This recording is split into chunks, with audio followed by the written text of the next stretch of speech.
From Darling Stadium, Friday, September the 26th, 2014, it's Friday Night Football on LSC, your local sports channel. And tonight, ladies and gentlemen, it's that great rivalry between the Hampton High Crabbers and the Phoebus Phantoms. Hello, everybody. I'm Paul Rowe, and I'm up here along with Frank Edgar, Bob Hintz, and Brent Musgrove will be joining us later on this afternoon. Frank. This is the game that every year everybody looks forward to. This is the Phoebus High School. This is the Hampton High School rivalry that has been going on since 1985? 76. 76. That's a longer time than I thought.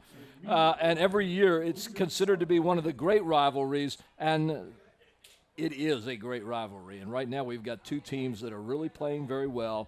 And this ought to be, as always, one whale of a game, Frank. Well, it sure looks like so this year. Both teams come in playing well. Phoebus at 3-1, having lost the only contest over at Lake Taylor.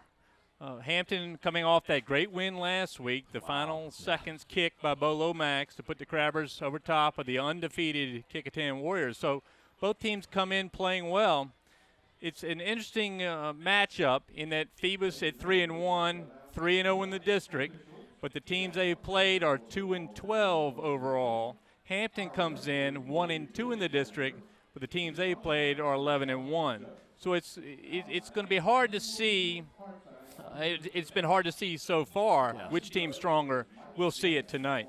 Yeah, and which team is going to be stronger is going to be fun to watch, because we're going to be seeing two teams that have, in my humble opinion, changed a little bit over the years, especially Phoebus, which, as you know, has been a team that pounds the ball. Play after play, yard after yard, just drives it down your throat.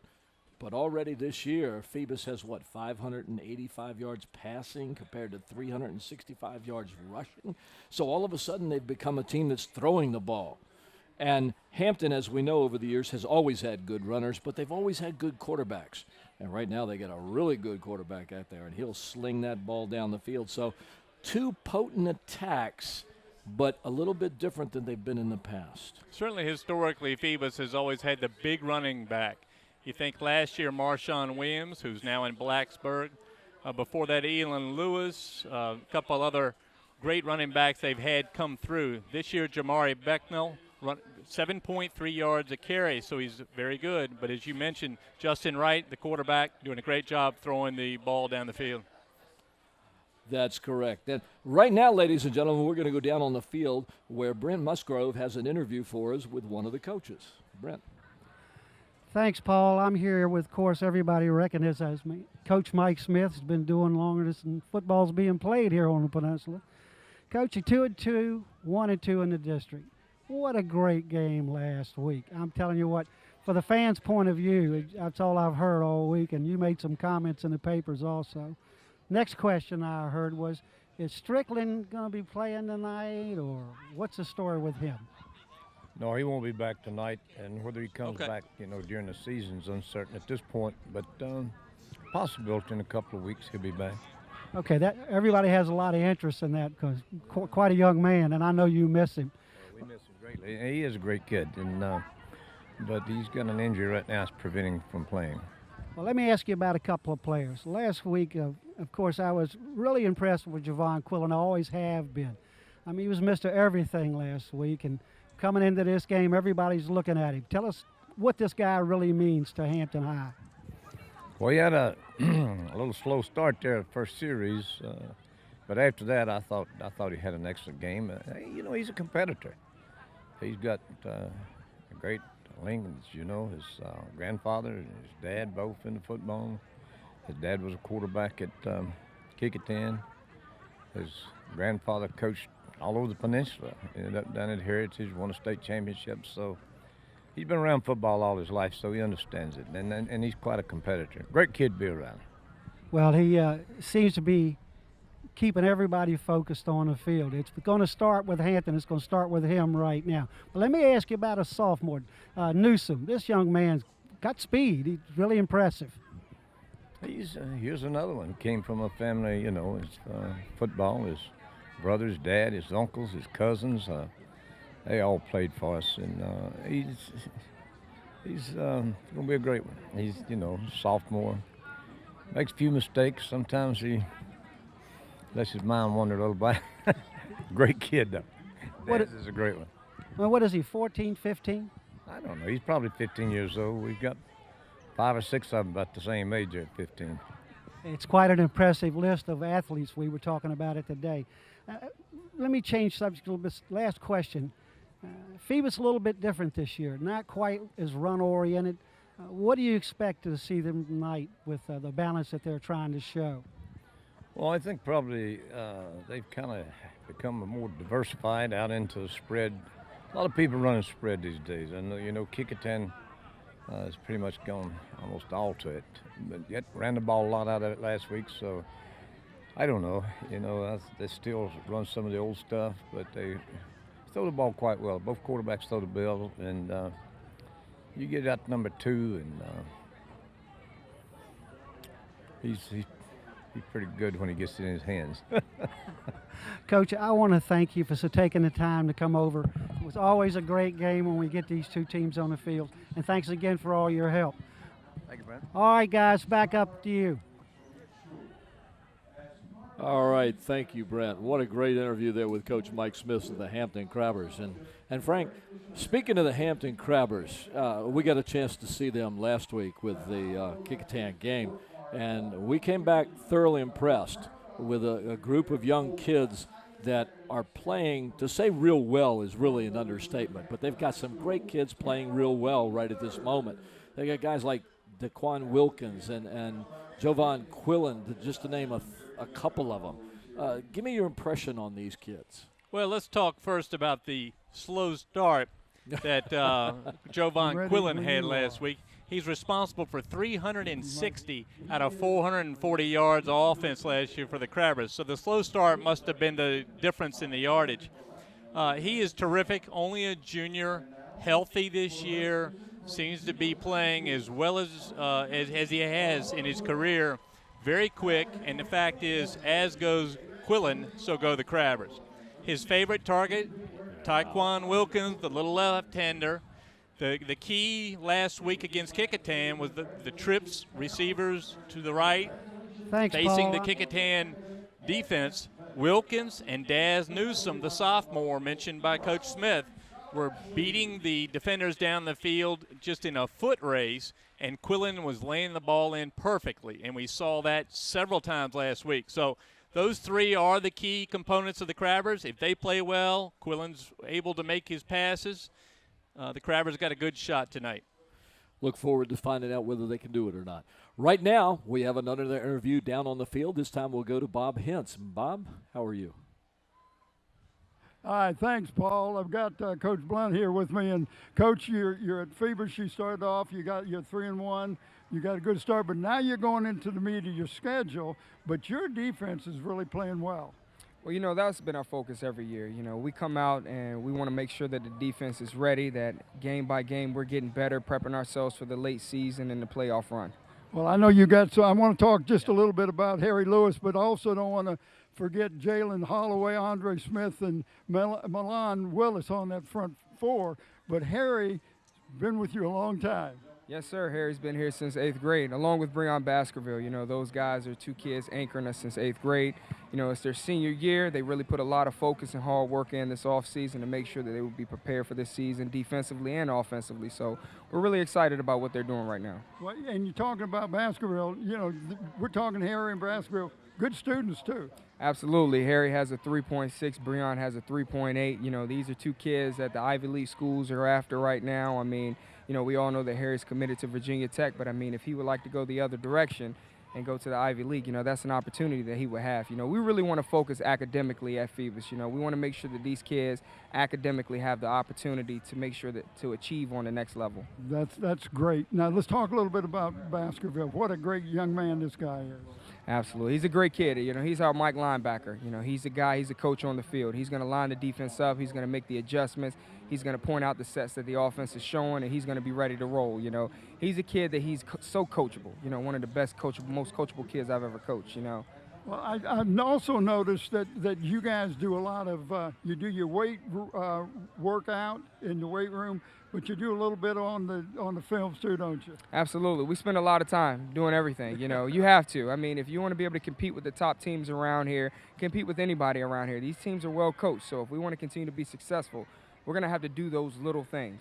All right, let's talk about Robbie Robinson, just a junior, been with you for 2 years, also a great student, Noah's dad, comes good genes, you know, so when you get a football player like that, you got to be happy. He's an awesome athlete, you know, 4.2 GPA, leader on the field, leader off the field. You know, he's going to do his thing in the classroom.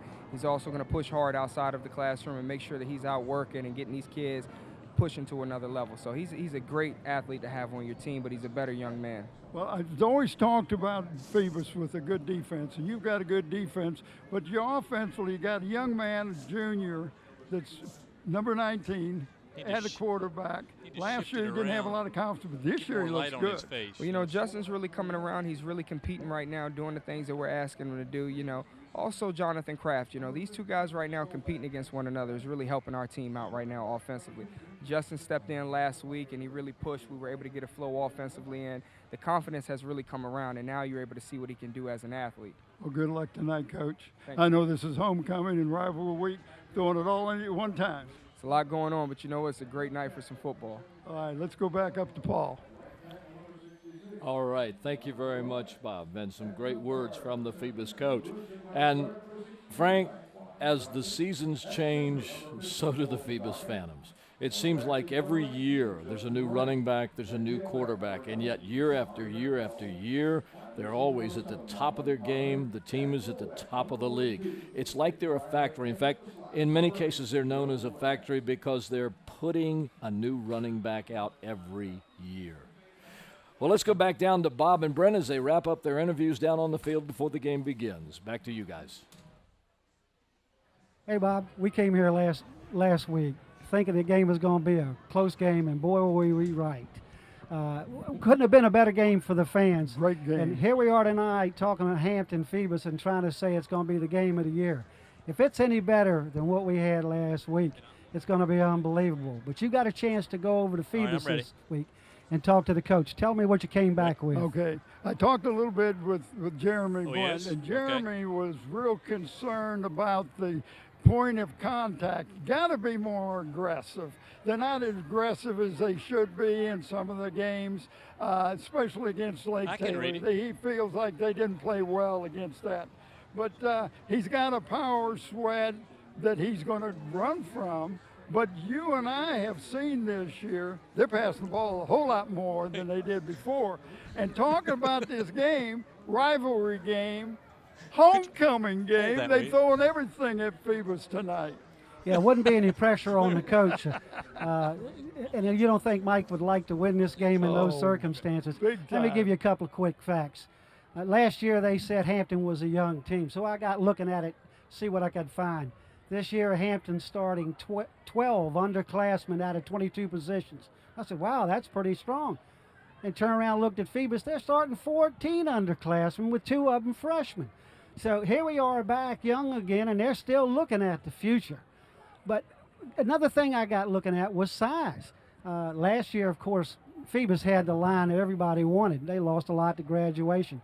But if you get to looking at it, their offensive line front 5 averages 241. Hampton's defensive front 4 is 207. Wow. Hampton's offensive front 5 is 220, and Phoebus's defensive front 4 is 221. So if you want to just look at weight, they're close in age of the players. We'll see how that flies. And listen, last couple weeks, this Jonathan Kraft did the starting at quarterback, transferred from one of the private schools, still hasn't learned the system. But Justin Wright, 19, a junior, would have started last year, didn't have the confidence, but boy, this year he's looking good, got a lot of confidence. So let me bring it down to this for me. We all know that Hampton runs Quillen. And with Strickland out, where are they going? Okay, well, let me go give you something. Curry, Hagens, Taylor, for about 12 years of somebody just like Quillen. Why would you not use him? Yeah, and I agree with you. And of course, the key for Phoebus is, or for Hampton is, are they going to be able to find somebody else? Because Strickland's injured, they can take up that slack. Now, we saw some great pass receivers last week and some great passing. So the pressure's all going to come down to those two offenses is the way I see it. And I'll leave it with you, and you take it back. Well, I think that Hampton has got big play guys than Phoebus. They got Wilkins, they got Daz Newsome, and then, of course, they got Quillen. So, Cal Key, too. What you got? Yeah, Cal Key. Cal Key. Don't want to forget Cal Key. They had his dad in for an interview. Well, listen, it's going to be a great game, great night, sun's in my eyes, but it'll be down by the time I get up in the booth. So we're going to stay tuned right now for our catering sponsor. Boy, that was tough, wasn't it? It was. And what a great catering sponsor we have, too. Go ahead and tell them about that sponsor there. Well, the game is brought to you by the Grey Goose Cafe and Bakery in downtown Hampton. Open Monday through Saturday, 11 to 3. The Grey Goose serves a wide variety of delicious lunch selections, including its famous chicken salad and that delicious Brunswick stew we had tonight. The Grey Goose also hosts special evening dinner shows a couple times a month. Check them out on Facebook at the Grey Goose. And think about the Grey Goose the next time you need some catering. The Grey Goose on Old Hampton Lane in downtown Hampton. And if you haven't been to downtown Hampton yet, you need to go because it's turning into a great place for people to go, especially to eat. Lots of good restaurants. Lots of good ones. Well, I'm going to head down the field, Paul, and let Bob have a seat tonight. Bob's back with us in the studio. All right, thank you, Frank. Yes, sir. And we'll talk to you down on the field later this evening as Bob Hintz comes over, and he'll take his place in the seat next to me tonight. And as soon as he gets wired up here, we'll be ready to go. And folks, this is a treat for me because many years ago, Get out of my seat. And this is where you were. I was just telling him it's a treat for me because many years ago, I was asked to substitute for your previous partner, Tim, for an evening. And I was in awe of you as an announcer.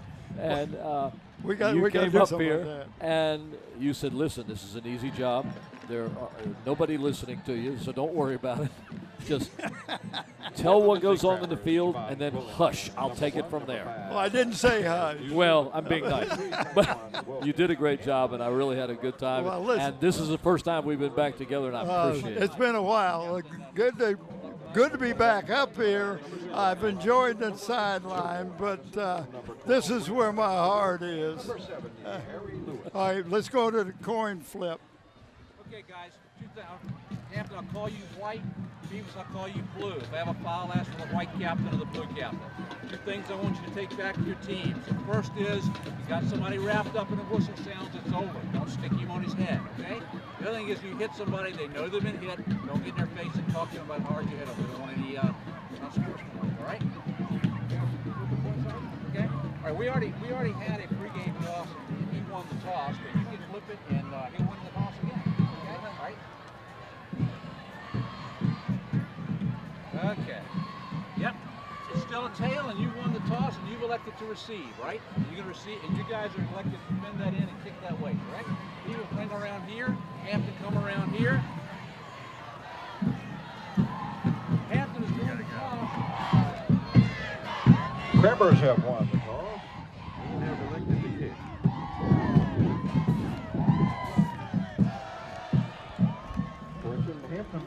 All right, Hampton's going to receive on the toss, and Phoebus will do the kicking off, and it looks like Phoebus is going to start on the east end of the field. Hampton will be on the west side of the field. Yeah. All right. Hampton will be on offense first, so, we get a chance to see exactly what they're going to do. And the lineup is right here on the screen for you. Please watch out for these kids. Number 65, Kenneth Ford. Number 11, Cal Key. Especially 23, Taekwon Wilkins, along with Daz Newsome. And, of course, the running back, Demetrius Strickland, is not here. He's injured on that. We heard about that one. But Jovan Quillen, and keep your eyes on that young man. He's dynamite. Well, let me tell you something about Quillen, and we'll talk later on, but what a great young man he is. Now,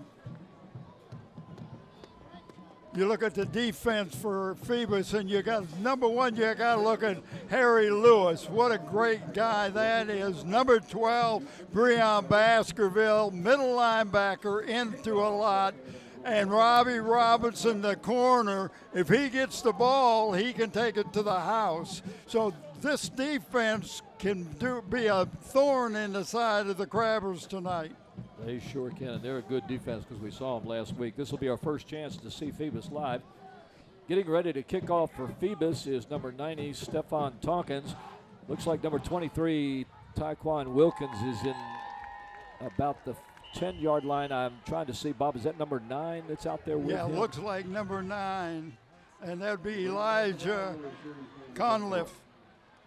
And, of course, Phoebus doing the same thing that both Kickoff and Hampton were doing last week. They're kicking away from anybody that can take that ball down the field. Well, you don't want to give it to Wilkins because he's unreal. He's not only good speed, he's deceptive, and if he finds an opening, he puts on the Jets. And we've seen him do that consistently. With a kick out of bounds, Crabbers will take over at their own 35-yard line. And they'll start this game, the great rivalry between the Hampton Crabbers and the Phoebus Phantoms. You got a rivalry, you got homecoming. Oh, yes. Phoebus is loaded tonight. And Coach Blunt was not real happy about it. Jovan Quillen under center. He's got Vincent Barrett behind him. He gives it to Barrett through the hole. Gets near about the 40-yard line. They wanted to do a little trap that time and catch everything going to the right side. And it was just kind of to see if we can pop him, because they don't expect him to get the ball. They don't. And there must be some unwritten rule somewhere, Bob, that when you start a game, you always run off tackle. You run off tackle. Well, sometimes you'll see him throw a pass, but not often. Jovan Quillen brings him up to the line once again. He's back to pass, gives it to the second man through, and that looks like number 11. Is it 11 or it was 11? Cal Key? Cal Key. I believe it was Cal Key. Well, let me tell you a little bit. That play looked like it just too long to develop. By the time he got the ball, the defense was there. He had nowhere to go. You want Cal Key with his speed, a quick opener. Boom, popping through them, get him in the secondary before they can react. Yeah, I was surprised like you that it took that long to develop with Cal Key's speed. Now here comes the lineup that we had a lot of fun with last week. Trips to the near side. Jovan Quillen in the shotgun formation. Do a lot of bubble screens off of this. He can't find anybody in that. Phoebus defense drops him for a 5-yard loss. Man, I talked about. Yes, it is. Harry Lewis. But if you remember last week, Hampton got the ball and punted, and then all of a sudden, score, kick it in, score, they'd score, back and forth. Maybe this is just their little wake-up call there. You think? Back to punt for the Crabbers, number 99, Bo Lomax. Whoa, big center over his head. He's lucky he got a hold of it. Oh, man. What's that, 46? Yeah, that's about the 46-yard line, which is really not a bad punt after that bad center. Well, it could have gone over his head. He did a great job of getting it. But now, if you remember what Feebas did last week, every play they got was in the opponent's end of the field. So they're almost there now. They're pretty close, I can tell you that.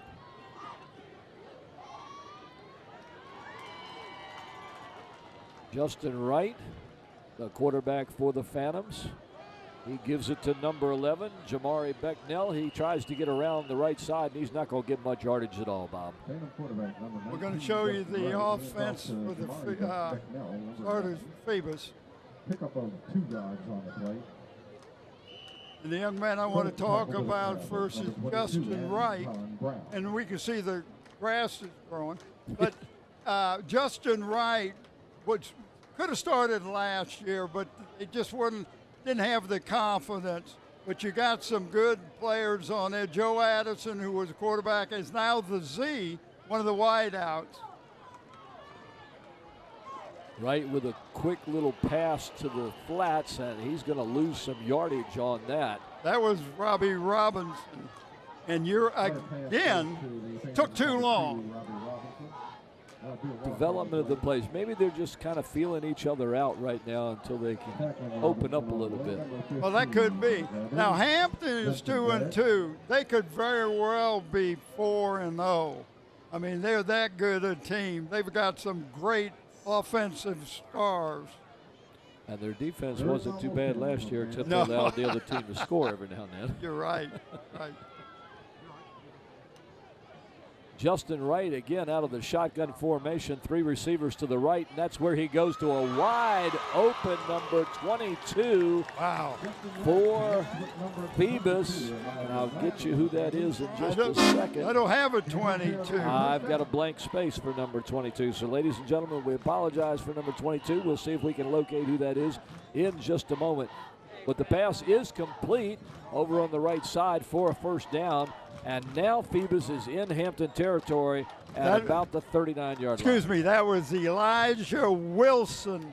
Elijah Wilson, number 22. And we'll get a minute here. I'll go ahead and write that down. Elijah Nelson.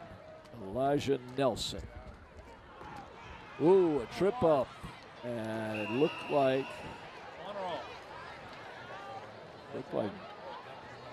Here's the defense for the Hampton Crabbers. Eric Christie, Elijah Conley, Vincent Barrett, Ricky Hatcher. Watch for that kid. And the speed of Tyquan Williams, look out for that. Cal Key, Daz Newsome. What a backfield that is on defense for the Crabbers. They are going to be tough, and they've got a lot of speed out there. I should have had that. Number 22, they lost number 10 jersey. And the coach told me, and he thought he was going to be able to get one, but so now we know. 22, Elijah Nelson. What a nice catch. Timeout on the field. This one will be charged to the Phoebus with 7:06 remaining. We got a little time. I want to talk a little bit about these young men. Now, I'm going to go to Quillen first. His granddad took Heritage to a state championship. I had him in the sports time. I get his dad into sports time. He took Kickoff to the state championship game with Kurt Newsom. Lost the game, but so you see what kind of genes this guy's got. Now, but my question is this, Bob. You knew his dad. I knew his granddad. And you knew his granddad. No, wait a minute. Rumor I know. has it you knew his great-great-great-great-granddad. Well, he was on. He played with New Rockney. Just tell them I asked something. Oh, my goodness. We've got a timeout here on the field at Darling Stadium. No score with about 8 minutes left in the first quarter. Then I bring Cal Key Jr. in for an interview. Cal Key III is playing. Cal Key Jr. played for Mike Smith until his senior year. He went to Kickoff. I mean, these are great stories. Great stories. Justin Wright back to pass again. This time he goes down the sideline, and it's out of bounds. Intended for Marlon Carter, number 7. He hurried a little bit, but there wasn't that much pressure on him. But I want to let the fans know, you turn in on Monday, Wednesday, and Saturday at 6 a.m. and 6 p.m. for a full hour of sports time. Great show. I got it from the horse's mouth. Who gets up at 6 a.m.?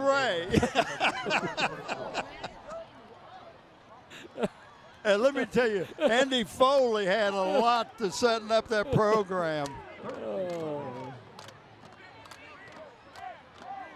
One receiver in the slot, two to the near side of the field. Justin Wright with a lone back, goes back looking for a pass again, looking over on that left side again. And this time it looks like one receiver got in the way of another. It could have gone to either one, and it ended up being incomplete. Well, that was Carter and Joe Anderson. Somebody shouldn't have been there. Yeah. Too close. And I think the receiver that missed it because his teammate went up for the ball. Another punt. And it's great what we've got down there. Bar yes. there. Oh, man. Yes, it is. They have done a lot of work. Punting from midfield for the Phantoms. Oh, what's that, about 12 yards? About the 12-yard line. Outside the 10-yard line. Will take over first and 10. So Hampton will now take it over with quite a bit of time still left in the first quarter here. No score, 0-0. Both teams kind of feeling each other out. Well, and look for the long pass. Mike Smith will pass from down next to his goal line. Yes. And he'll go for the bomb. So you got two guys really, well, three really, Key, Newsom, and Wilkins. All of them great speed. They sure are. Jovan Quillett gives it to the back. He'll pick up about 4 or 5 kept yards. it. Did he keep it? Okay. Yeah. I thought he gave it to the back. Well, he faked it, and he fooled faked you. me. He faked me. Of course, at my age, what am I talking about? You know about that. What do you mean your age? Yeah, I was your age about 40 years ago. Woo. You're just a puppy. Just a puppy. I wish. I've already lived 3 years longer than my father and his father and his father. Well, good for you. Amen. Once again, with trips to the near side of the field, Quillen in the shotgun formation draws it back. He's looking on the left side of the field. He throws it downfield. The defenseman tripped, and the ball was overthrown. That was Marion Carter who was defending on that play. And if that ball had been on the money, been 7 points. It would that. It looked like that was Evan Pitcavage. Yeah. How you say it? Pitcavage? Yeah. Well, everybody's looking over here where the trips are. Yes. So he knows he's got man-to-man single coverage on that side. But you need to have Wilkins over, but he wouldn't be single covered. No, he wouldn't. He wouldn't. And I'm waiting to see when they start using these trips over here like they did before. Now we're just going to a simple spread. He's got two men back with him. Jovan Quillen again, and there's a flag.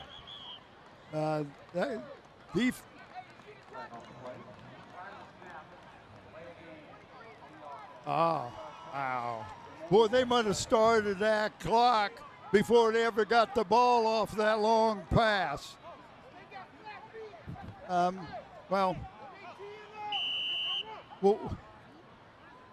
What we got over? We got a chicken over there. We got a duck that just flew onto the field over there at the 5-yard line. Oh, I see. Well, he's good eating over there, you know. Back another 5 yards. Quillen out of the shotgun formation, two backs. He takes it himself, tucks it under, comes right up the middle, and get to about the 15-yard line. He's going to have to punt it. So, but Robbie Robinson's usually the one young man that goes back deep. He can be exciting. Yes, he can. And what a good kid, a 4.2 GPA, just a junior. Oh, man, it's just great to see these guys. And just a nice guy. Just a nice guy. Back with him is number 22, Elijah Nelson. Okay. I had, we'll get to that in a minute. And the punt dies right at about the 49-yard line of Phoebus, where they'll take over 1st and 10. Almost where they got the ball last time. Yes. Well, Phoebus has got, one first down, and that's all All right, let's go down to Frank. Hey, thanks, Bob. You were talking about the trip receivers. That Pitcavage was always the sole receiver last week against Kickoff, and Quillen never threw to him. So obviously they wanted to try that early tonight. Didn't work that time, but it wasn't far off. All right, thanks a lot, Frank. Hey, I hear a nickel. But it's not me. Oh, I thought, there you go. What do I know? With the penalty, it's going to push the Phantoms back a little bit deeper in their own territory. Instead of the 49, they'll be at about the 34-yard line, where it'll be first and a long way to go. 10 yards. Well, that is a long way for some people. You got a lot more humor than you had when we did it the first time. Well, you let me talk a lot more, too. Oh, my. Once again, the penalty bug hits the Phoebus Phantoms as they'll go back another 5 yards. Hampton leads this series 30-16, and the biggest margin of victory was 49 points in 1996. But this has been got to be where it's really head and head in the last, 15, 20 years. Oh, yeah.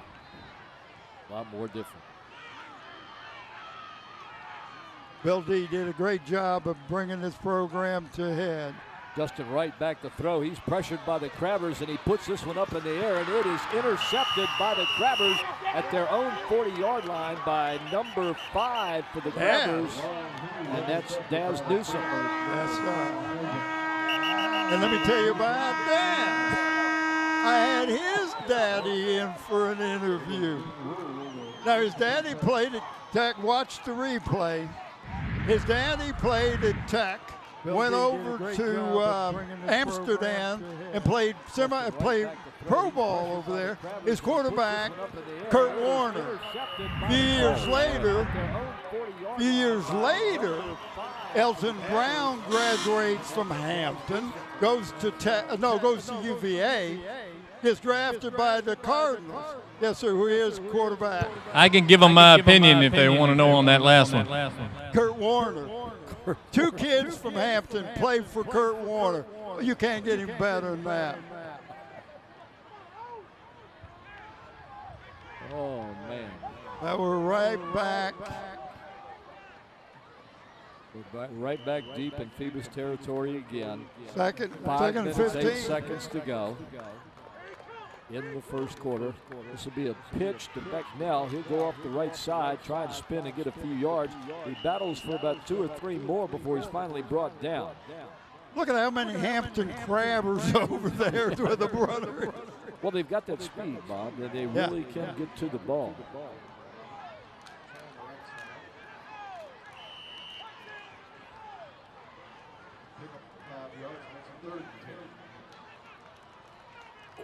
So all these kids they're coming from great football family, got great genes for athletics and academics.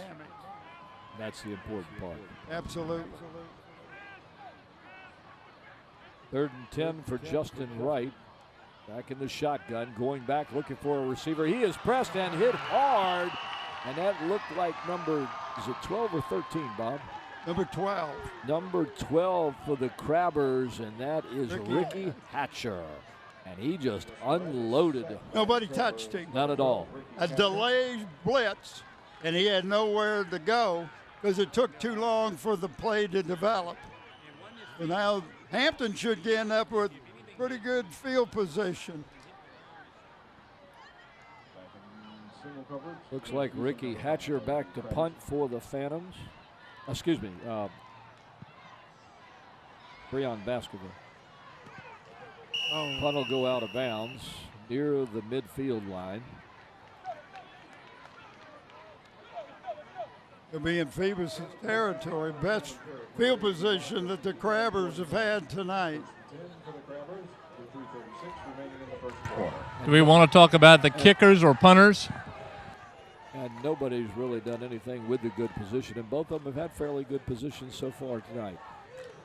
And what a night it is, Bob. It's beautiful out there. The temperature is great. The sky is clear. The grass is beautiful.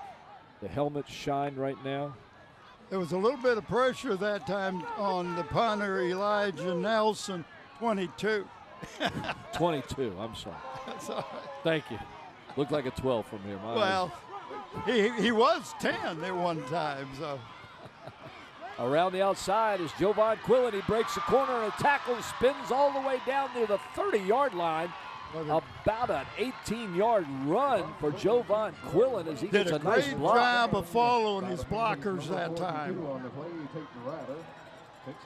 Now you notice that Jovan's going to go over, get the play from Mike Smith every time. He gets extra workout.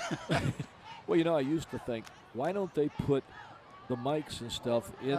They don't do that in high school. Then I remembered money. You think I might have a little something? Might have a At little the something to do with it. VHSL, they only lost 249,000 last year. Jovan Quillen, this time he hands it off, and about a yard gain, if anything at all, on that one. And that was a delay handoff, but didn't fool the Phantoms all. No, not at That's all. Milan Willis. That was Vincent Barrett that ran the ball. Milan there. Willis. I thought it was Vincent Barrett, number 15. That's who it looked like, but we'll see.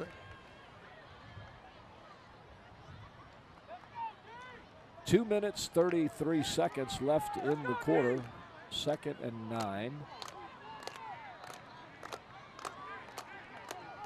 Hampton this time with trips to the near side of field. And we've got a flag.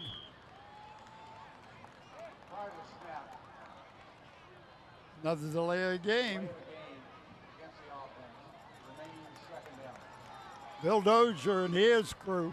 The umpire is usually George Adamowski, but he's up to the Tech, watching the Tech game tomorrow. Took his granddaughter up. He said, I'm going to miss this game. That's 13 nice. for the Crabbers. Here you see a couple of fine young men from Feebas High School. Good camera work, Steve. And there's the trips you were talking about. Yep. Hampton's lining it back up again. Quillen under the center. This time he takes himself straight up the middle, and he'll get down to about the 30-yard line. Right back to the original line of scrimmage, just about. Well, it's a little more manageable now, but sometimes that quarterback draw really will catch the defense and, unaware. But they've watched him do it a lot of times this year. And they watched the Hampton quarterbacks over the years do it time and time and time again. About 12 years. Yes. But it works. Yes, it does. Quillen gets it back deep. He fires it to the left side to number 5, I believe that was That's Bob Dez. Dez. Yes. We got a flag. On the coverage, looked like number 7, Marlon Carter. See what the flag is. That's what they used to call penalties with, Bob. It's changed since you. No, we don't call them.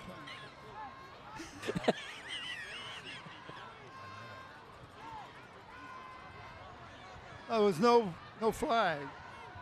Huh. They must have picked it up. Looks like 4th and 9.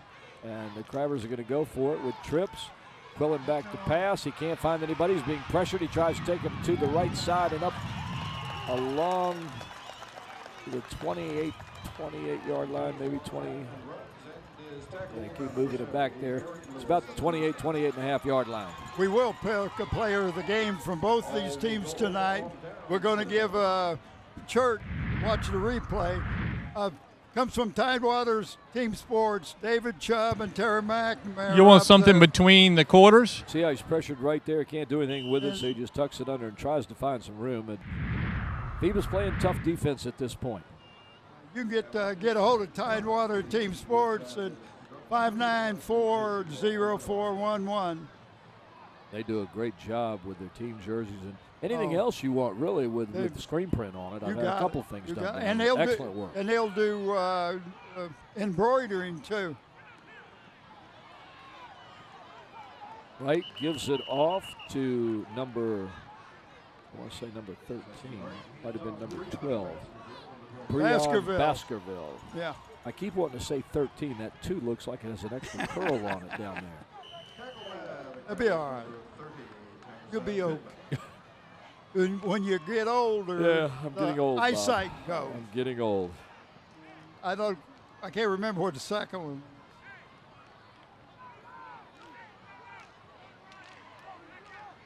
Two receivers to the top of the screen, 2 in the backfield. Wright hands it off over the left side, down to about the 40-yard line, and that's going to be close to a first down. That looked like Baskerville again. Well, if he got the 40, that's the first down. They're moving the chains. And he did that by running. It's funny how the Phoebus has changed from the dominant running back to a passing quarterback. And that's what Frank and I were talking about earlier this evening. As the seasons change, so does Phoebus in their backfield. But they're always so good. Oh. And we got a little Oops. messed up. Now, if he would have just took a step forward and then down like he was in motion, been okay. Or just shuffled a couple of feet to his left or right. One of the other ones he went forward. That would have given him motion and maybe gone backwards a little bit and circled around. Well, you got a whole system set up there. Twins to the top, single to the bottom. Wright goes back. He'll hand it off to Baskerville, who tries the right-hand side, and he's getting nowhere off that right-hand side as the Hampton defense is really stiffened here. Well, if you look last week, you notice how much Kickoff got outside? Yes. But they've got a little more speed. Plus, Hampton says, oh, they watched that, so we're going to protect against that sweep.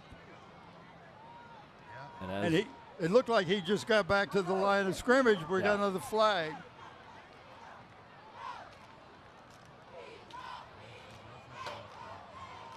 During the run, personal foul, face pass against the defense. 15 yards, resulting in a first down. That's a big penalty. That hurts. Oh. That'll take it just over midfield to the Hampton 49-yard line for the Phantoms. But now they'll have a first down situation while they're in Crabber territory. Justin Wright leads them to the line of scrimmage. I've watched Phoebus play a few times this year. I can't remember him doing too much from the shotgun, Justin Wright. Normally they don't. Normally they run. And that's the end of the first quarter here at Darling Stadium, ladies and gentlemen. And the score is Hampton High School 0 and Phoebus High School 0, as both of them have just kind of been like boxers, if you will, where they try a little bit here, try a little bit there, and nobody's really doing a whole lot, with the exception of that Quillen run for about 18 yards. That's Nobody's really done anything big. Both defenses right now are dominating. Talk a little bit about our corporate catering sponsor. And the Gray's Goose. They also have special evening dinner shows at least a couple times a month. Yes. Brent and I took he took his wife, I took a guy. No. But friend. we went to one of the shows. It was great. They do this thing, and you pay for the entertainment plus the dinner. About $35. That's a pretty good cheap. deal. That's cheap. That's cheap for dinner for my wife and I. Well, the first one coming up is I Love Lucy mystery thing. All right, come to me, Frank. Hey, Bob, that first quarter line play by both teams pretty even. You see Feebas starting to go to the left on the run behind Harry Lewis and behind that veteran side of the line, and then using the veteran running back, Baskerville. So the Feebas going to the old guard to try to pick up a few yards on this drive. All right, thanks, Frank. Oh, that was neat. Did you see that? No, I was looking over here and trying to look down the field and see what was happening. I missed both. 36. They got a first down.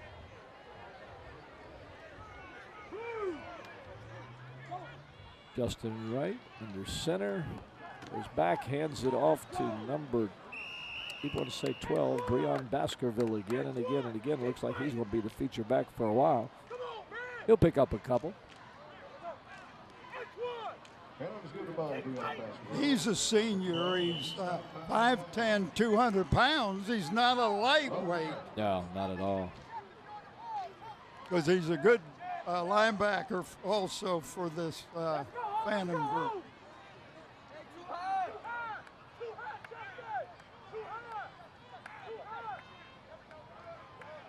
Wright kind of looking things over, taking a little bit of extra time down there. He'll go back and hand it to Baskerville again, and he'll go over to the left side and get close to the 25, about the 26 and a half, 27. Looks like they got to go to the 26 to get a first down. A little bit shy of that then. Yeah. Bob, it looks like I got some information from our statistician over here. Do you know him, Brent Musgrove? But Musgrove, I know that guy. Yeah, he's a nice guy. Isn't that him? It looks like him right there. If it's not, it's his brother. But he said Hampton looks like they had 2 first downs in the first quarter compared to 3 for Phoebus, and one of them was by penalty. And both teams had a total of 25 yards in penalties during that quarter. In penalty? Wright hands it off to Baskerville again, and this time he gets hit in the backfield by number 30 for the Crabbers, and that is T.K. Pittman, a senior, 5'9", 205 pounds. Caught a gap, found the spot, because all he needed was about 1.5 yards, and he lost about 2.5. But that was a great defensive play. But if you're Phoebus, you go for it. 4-down territory. Oh, yeah. Now he's in the shotgun. Stacked he being backfield. Justin Wright. Right with it, looks back to pass. He's looking left, got a crosser, and it's in and out of the hands of number 5. And I'll pick that receiver's name up for you in just a minute, Bob. Antonio Biggs, 5'9", 158-pound senior Antonio Biggs. Hit him right in the hands. He's only 5'9", but that ball had to go high because of the defensive man in between him and the ball. Exactly, but it was a good play. Yes, absolutely. It was a good play. Good route, run properly. Well, both of these teams have gone for it on 4th down. Neither one of them has made it. This is kind of a sparring match right now. Exactly. And here come those famous Hampton Crabber trips to the near side of the field. Quillen out of the shotgun. But he takes it himself, and he gets down to the 40. He fooled me for a minute there. I thought, I know, I'm getting old. That's good.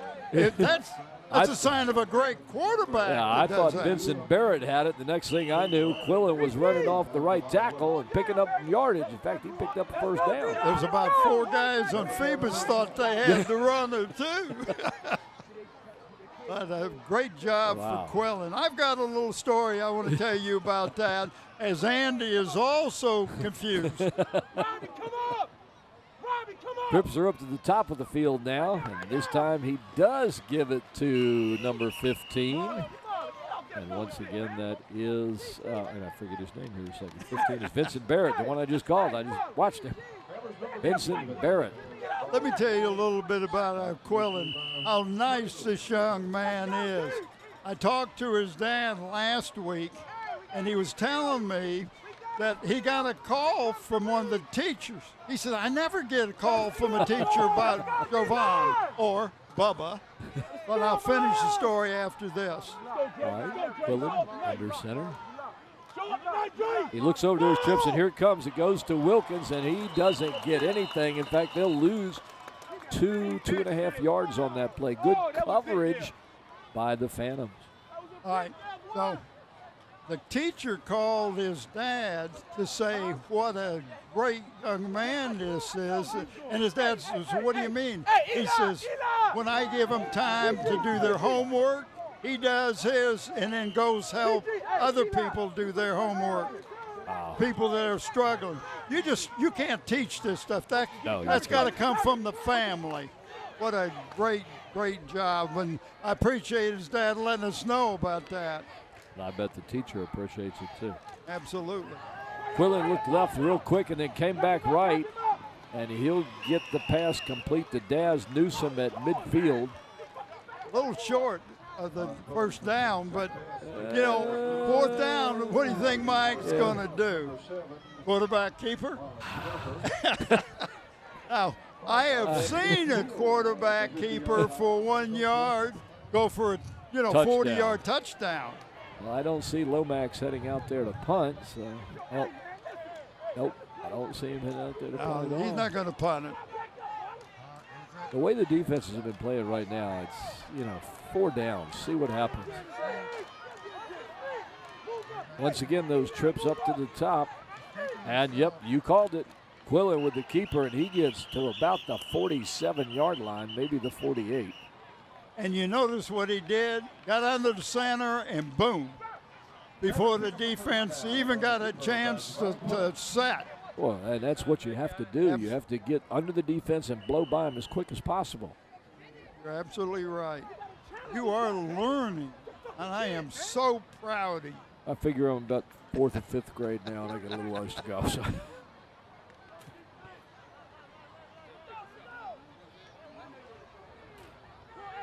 Oh, the red and white comes out with trips to the near side. Quillen in the backfield. He'll take it himself. He finds an opening, finds another one, slips a tackle, and gets across the 40 to about the 39-yard line.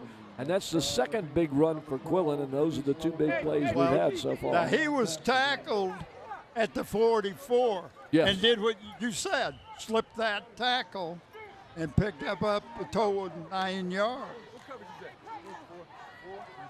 We always think of football as being a brute force type thing, and it's always so glad. I was never big. Yeah. I was always the quick one, and I love to see these players that can just slide right through quickly and take off. Quillen now has 9 plays for a total of 51 yards, and he hits a pass here at about the 35-yard line for about a 4-yard pickup to number 5, Daz Newsome. He's got some good hands. We saw him last week at the kick-tag game, well, along with the speed. And we marveled at his speed last week, but the hands were so good. Well, what helps him is how good Wilkins is. Yes. So they concentrate on him, which opens up Daz. Marion Carter was the defensive on the play.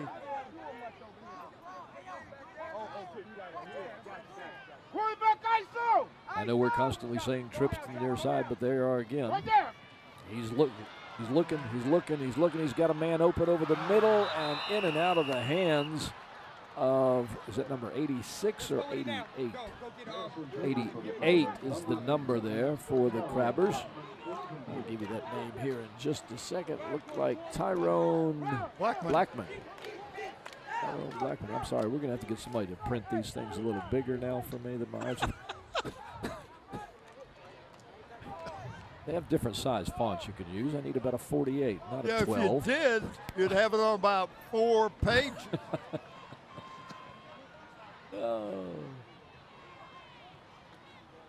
Quillen back to pass. He's looking across the middle, and he's got an open receiver who just can't get to it.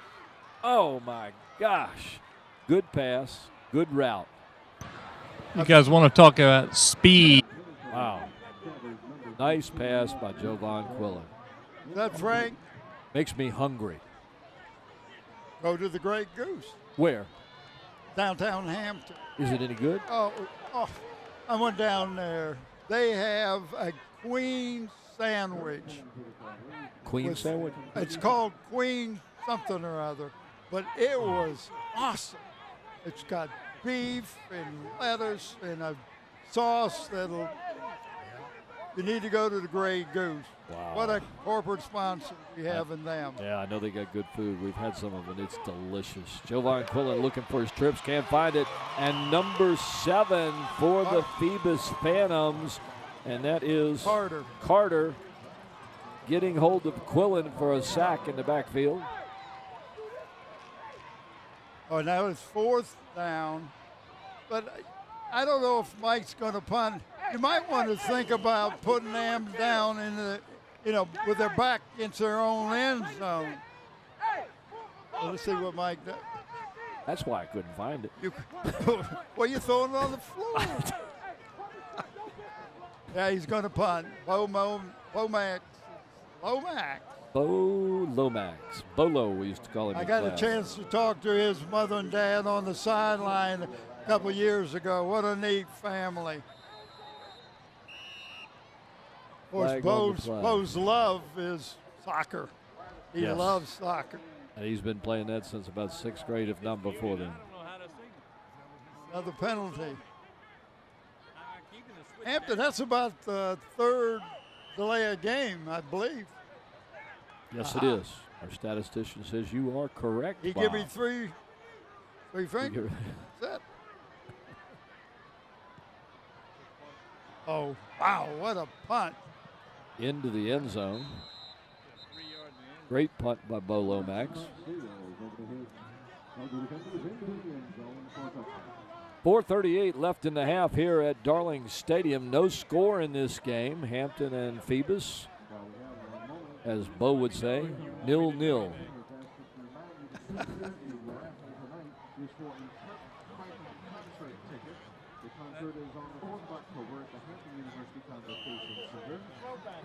There's a good shot of Mike Smith on the other side of the field. Already has his hat turned around. It's about the second play of the game. You can tell how into it he's in when that happens. Keeper by Justin Wright. He slips the tackle, gets hit hard, bounces off one, and still fighting, gets down over the 30-yard line. What a tough run that was by Justin Wright. Let me tell you, last year, he'd have gone down on that first hit. Not this year. Did a great job. Watch the replay. Look at him hit right about there. Ooh. You got to wrap him up. I tell you, I don't think kids are doing that anymore, Bob. They never wrap up anymore. They hit, and try to knock the guy over. They watched on the NFL. Yep. We were taught to hit their legs. You take the legs, they can't go anywhere. Exactly. Wright gives it to number 11, Jamari Becknell, and he's hit in the backfield and brought down quickly.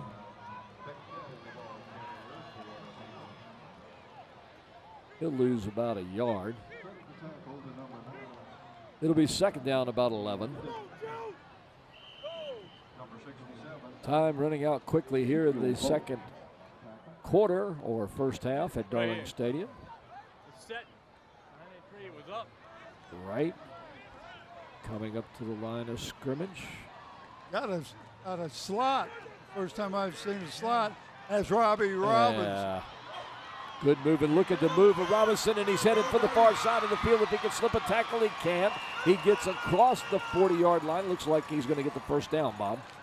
And that's what I tell you about. And I was talking to Coach Blunt. You want to get the hands, to get the ball in his hands. He's exciting. Yes, he is. Extremely exciting. Watch the replay. Watch the moves he makes after he catches the ball. Look at this. There's one missed tackle. Two. Finally, the third guy gets it. Wow. That's a fourth delay of game. First one for the Phantoms. Second one. Okay. Second one. Brent's going to be busy trying to add up all the penalty yards. Wait, he can add though, can he? Oh, he graduated from Hampton. But are you adding when you're subtracting? Wide open. Wide open for Justin Wright is number 7, Marlon Carter, at about midfield. And he'll get down to about the 47-yard line of the Crabbers. You're right. He was way, way too open. Somebody miscovered. Well, if they go back into a zone, you just find a pocket that is open. So they've done a lot of film work, so they know about where there's going to be an opening.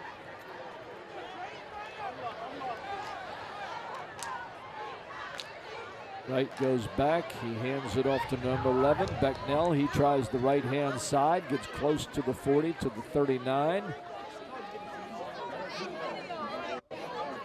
Check that, make it the 41.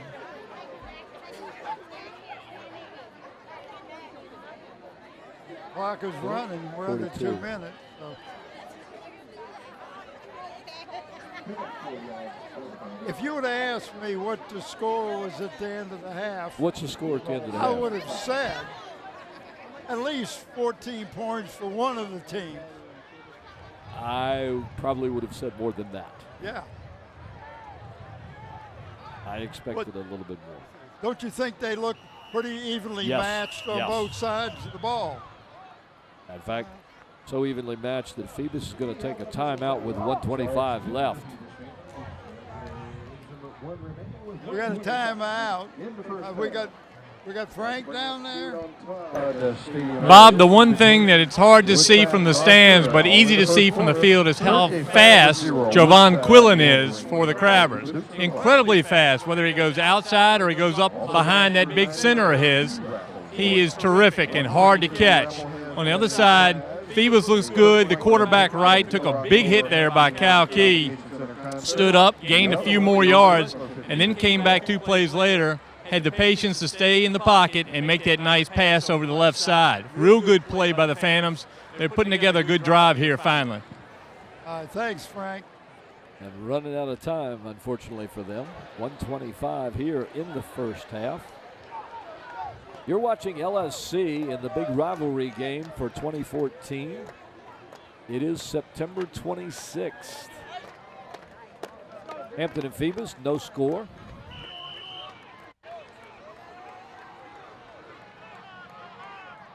Wright takes it, hands it off to a wide open Becknell, who splits 2, and he's going to go all the way.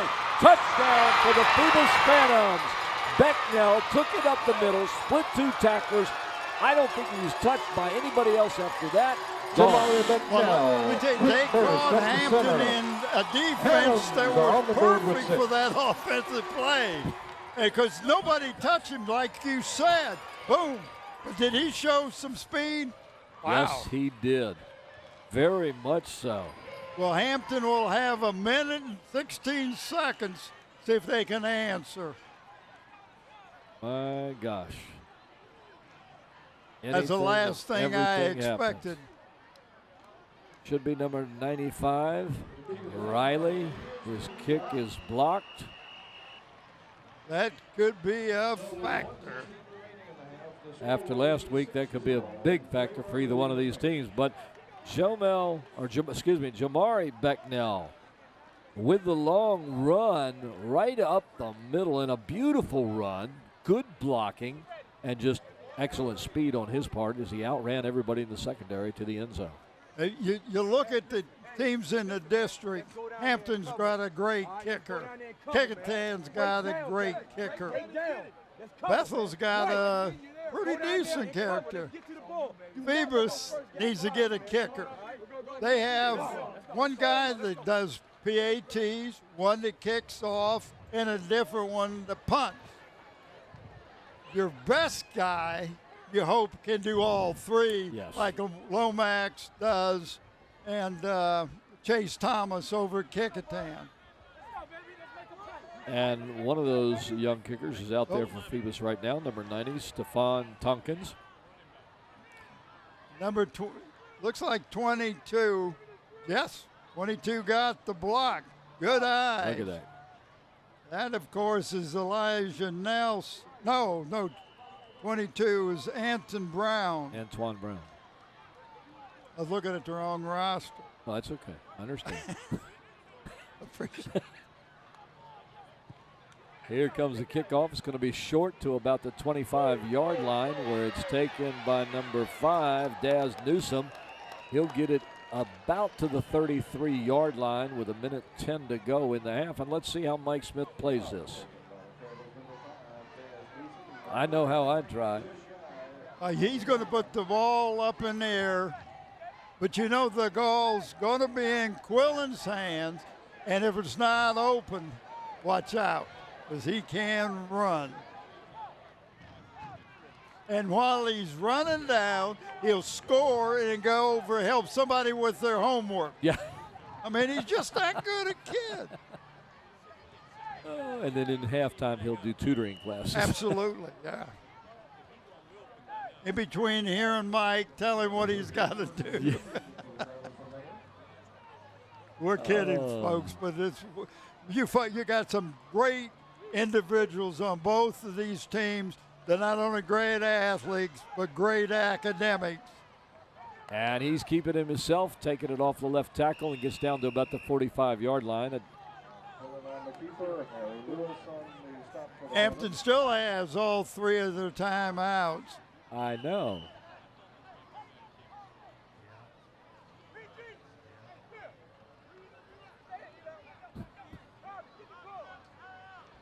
"45 seconds left in the half. Hampton with the ball on their own 46-yard line. Now we have trips to the right-hand side. Clock ticking down quickly. Quillen takes it himself up the middle. He pushes and pushes over the 50-yard line and down to the 45. And my gosh, that line surge was just tremendous. About 5 guys had a hold of him, and he still picked up 5 more yards. My goodness. 25 seconds left. I'll tell you what, I'd start burning some of those timeouts and get that ball close enough for Bo Lomax. There you see the replay as he just moved everybody with him on that play. This time he passes it out to Taekwon.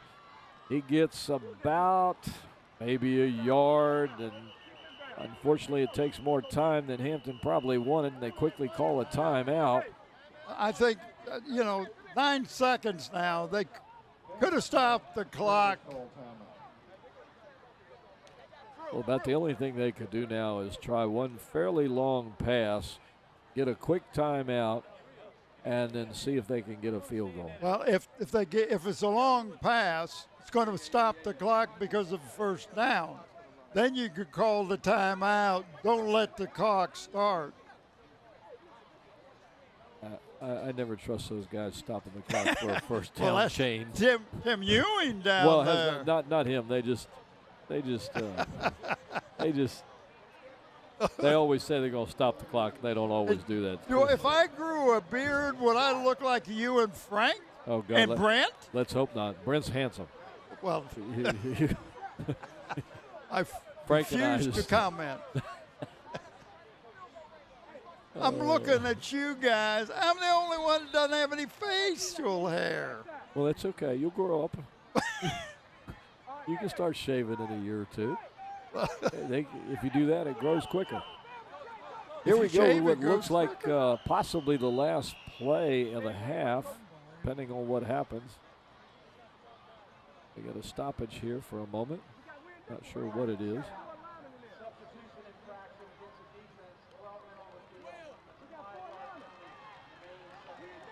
Well, that gives him 5 yards closer to the end zone. Well, that would make it a 62-yard field goal for Bolo. I don't think he's going to try one. He tried a 57, and it was run back by touchdown. So I don't think so. Oh, my goodness. Well, here it goes. Trips to the right-hand side. Single coverage down here to the near side. Quillen out of the shotgun. Shifts his runner to the left. He's going left. He's looking for the single coverage. He's got number 10 deep, and number 10 can't get to it as the pass is well over his head. And number 10 for the Crabbers is Octavius Jackson, a senior, 5'7", 150 pounds. Now, Marion Carter was the defensive player on that game, but he was beat.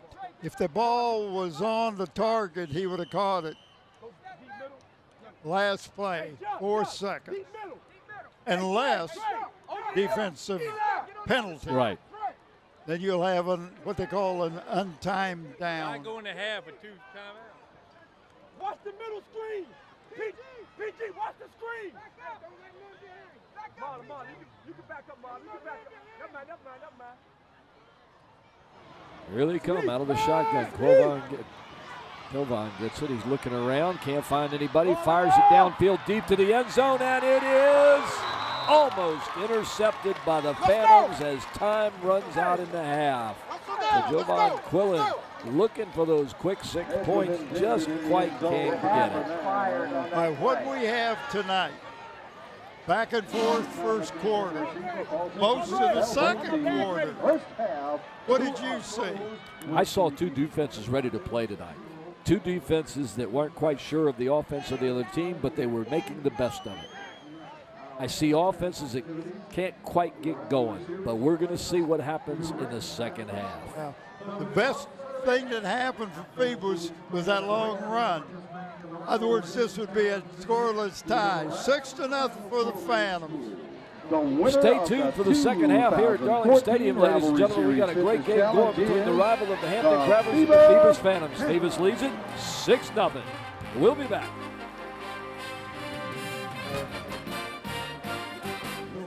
Between that and the other one, the play before when he got the ball in launch yardage was going off guard. This time he went off tackle, picked up a little more yardage, could kind of pick his hole. Feebas set for the play. Wright goes back, hands it to number 12, who finds a little bit of hole on the left side. That's Breon Baskerville, who was a workhorse in the first half. Well, they're kind of running this ball by committee. They don't have that dominant tailback like Womack and Sean Alston and Pittman and those ones they had, Elon Lewis. They don't have that, so they're doing it by committee, Baskerville being one. Go ahead, Frank. Real quick, Bob, on that last run by Becknell, he came down hard on that left shoulder. He's still on the sidelines now with the trainer stretching the left shoulder. I think we'll see him again. He seems okay, but he did jam it pretty good. Well, thank you, Frank. That happens a lot when you get tackled and you come down with not only your weight, but that tackle on top of you, and it jams that shoulder. The shoulder pads will help you, but not when you jam from that angle.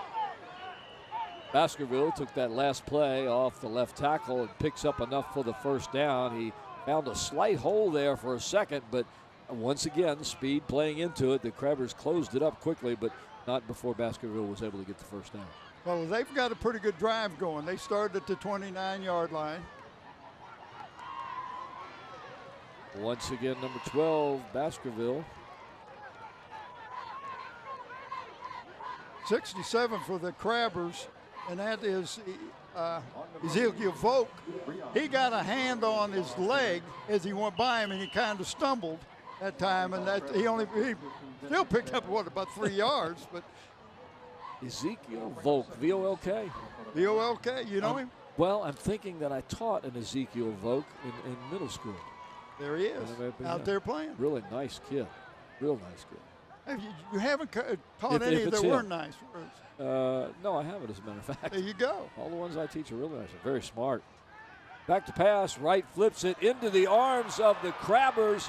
Number 23, Wilkins. He's still on his feet. Well, trying to turn around. He laterals it off.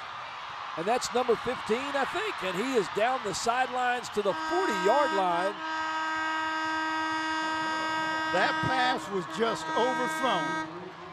We have that on replay. We'll show you. But this was a great defensive play. Not only did he intercept the ball, but he had presence of mind to hand it to somebody, picked up another 15 yards. It looked like number 15, Vincent Barrett. We'll see on the replay here. This is ground level, but you see him, he throws the ball over the top. There's no way he'd have got it. Now watch this. Presence of mind, Okay. And that's who it was, number 15, Vincent Barrett, who took the lateral. And look at him go down the sideline and pick up some Well, real look good how yards. many people he's got in front of him. He Yes. must have about 4 or 5 grabbers blocking for him.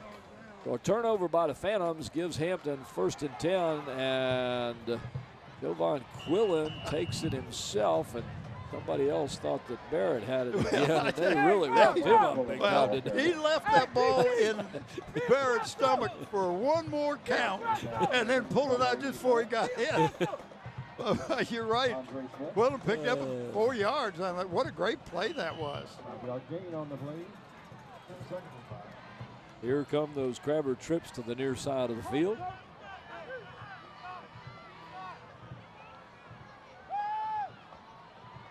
Quillen has it. He has no chance or no intention of passing. He takes it himself across the line of scrimmage for about a yard or two.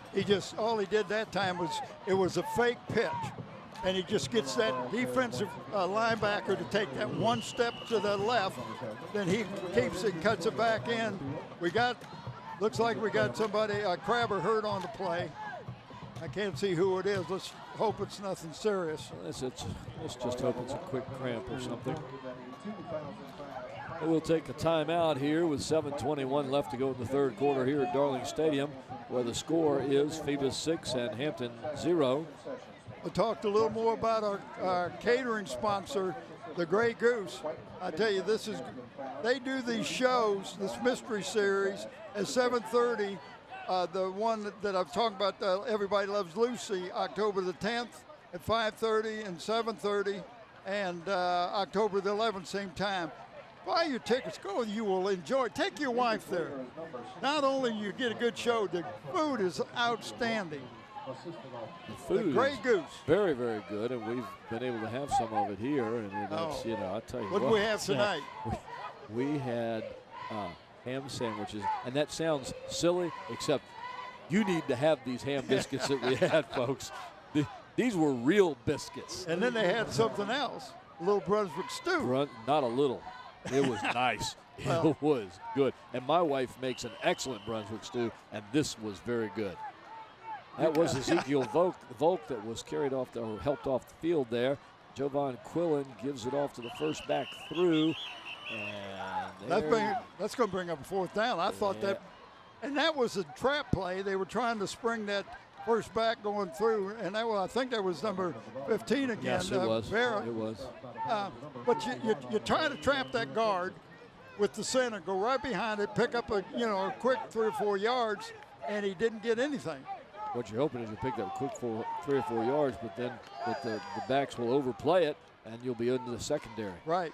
Well, now you got Hampton's going for it again in their own territory, going for a 4th down, and I look for the ball to be in Quillen's hand and to stay in his hand. And I think the Phantoms do too. It looks like they're going to blitz. Oh, no, they're trying to draw him offside. They were trying to draw him offside with the count. Hampton's done it for years. Well, you should know, 1,000 years. They always do that. It's pretty standard. But I'm curious to see if they're going to punt or whether they're still going to try and go for it. Well, now they can talk about it. They got a timeout. They can talk about it. It's worth a try.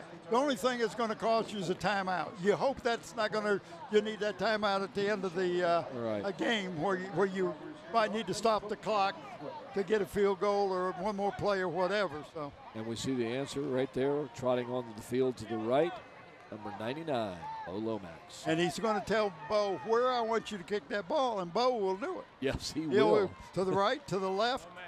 How far down? Whether it's got a squiggle to it or whether it wants spin on it, with back spin, top spin. Bo was about 15 yards back from the line of scrimmage. He can make up for it. Well, that's normal. But the last time that ball went way overhead, what a great punt. The more of a line drive. To the 12-yard line was taken by the Phantoms, and they'll get back to the 20. Looks like they're going to call it the 26. That was Robbie Robinson on the play, number 2. Yeah. You got to be careful with the ball in his hand, as you said before earlier in this game. He's dangerous. When I interviewed Robbie's dad over there, he was at Bethel High School, played ball at Bethel High School. Right there's a good shot of Robbie Robinson. And they were having a thing throwing the ball. Who can throw the ball furthest, you know? And he said, well, I'll try. He outthrew everybody but 20 yards. Next thing I know, he's quarterbacking for Kozlowski. I was in no dummy once he see him throw the ball that far. Justin Wright, the quarterback for the Phantoms, hands it off to number 11, Becknell, and he's not going to get much as the Hampton defense quickly responds to that one.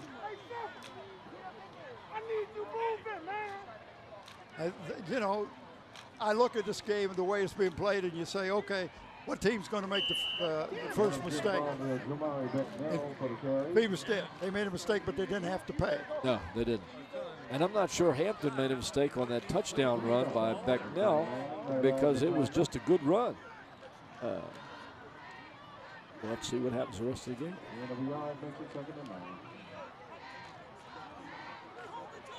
Gotta go! Gotta go! Justin Wright flips it back on a pitch. Looks like Baskersville, 12. I tell you, the Phoebus is doing a good job of blocking, and Breon is doing a good job of cutting off of that block. Most people would have tried to get out on the outside. Frank, come back. What do you got, partner? Tell you, Bob, that last block by the fullback, I think it's Peyton Ryder. He came out in front of the back, looked all around, saw the man, and hit him square, and got him running back another 5 yards. That's what you look for from your your offensive blockers in that backfield. And with third down, they're looking for about 5 more for a first down, and the swarming Hampton defense almost bottled up number 11, Becknell, but he hits the left sideline and gets down the midfield for a huge gain for the Phantoms. That's the first time they've got outside tonight, but he got some good blocking on the left side of that offensive line. Very good blocking, Bob, because I thought he was going to get dropped for a loss because of the quickness of Hampton, and all of a sudden, well, Hampton was in the backfield, and he got around him. That's all it takes when you've got that speed. Marlon Carter and Joe Addison coming to the bottom of your screen there. Right under center, goes back. He'll throw it out to Joe Addison, and it's incomplete. And look at Hampton's number 15, Vincent Barrett. Where was he? He had that. He knew where that ball was going. Whoa! Half a step short, he would have taken it to the house. He wouldn't have been touched by anybody. Oh, no way, no way. You want to talk a little bit about our crew tonight? Oh, what a great crew we got. You and me and Brent and Frank. Anybody else here? Oh, there's a few down in the truck. Oh, is there? But we're minus 3. Down in the we're minus 3. That's okay. And look what we're doing. What a great job. They're good. What a great job. We have are very good. 2 receivers down here in the screen, and they're not going to get it. Number 11, Becknell is, as he tries to get around the right side and doesn't get but about a yard or 2. And that production crew happens to be these people. On the camera, we have Susan Bowers, Rubé Grabé, Steve Fryer. Our graphics and animation tonight is young Mr. Matt Buckwalter. The camera control operator, once again, the beautiful and marvelous Renee Camden. The engineer and audio man, Mr. Randy Bagoli, doing a great job down there, Randy. The director, the executive producer, the big man, the boss, Andy Foley, Andy Foley, Andy Foley, Andy Foley, Andy Foley, ladies and gentlemen. And up here, I'm Paul Rowe along with Bob Hintz. And as we told you earlier, Brent Musgrove, and on the field, Frank Edgar, and a completed pass to number 22 for the Phantoms on a slant run.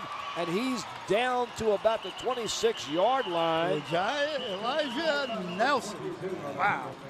What a nice pass. A good and that's what I was talking about when I talked to Jeremy Blunt earlier. He said this young man could have been a starter last year. But he said he didn't have the confidence. So that's why I used Joe Addison and Terrell Tolliver. Watch the replay. Tolliver. And now he is, look at this pass. He puts it right where only he's going to catch the ball. And he's 6'2". 6'2", 180 pounds. Good size. good hands. Here comes Becknell around the right side, trying to get around the corner, and he gets hit by 3 Hampton Crabbers as he gets down around the 20-yard line. Take that.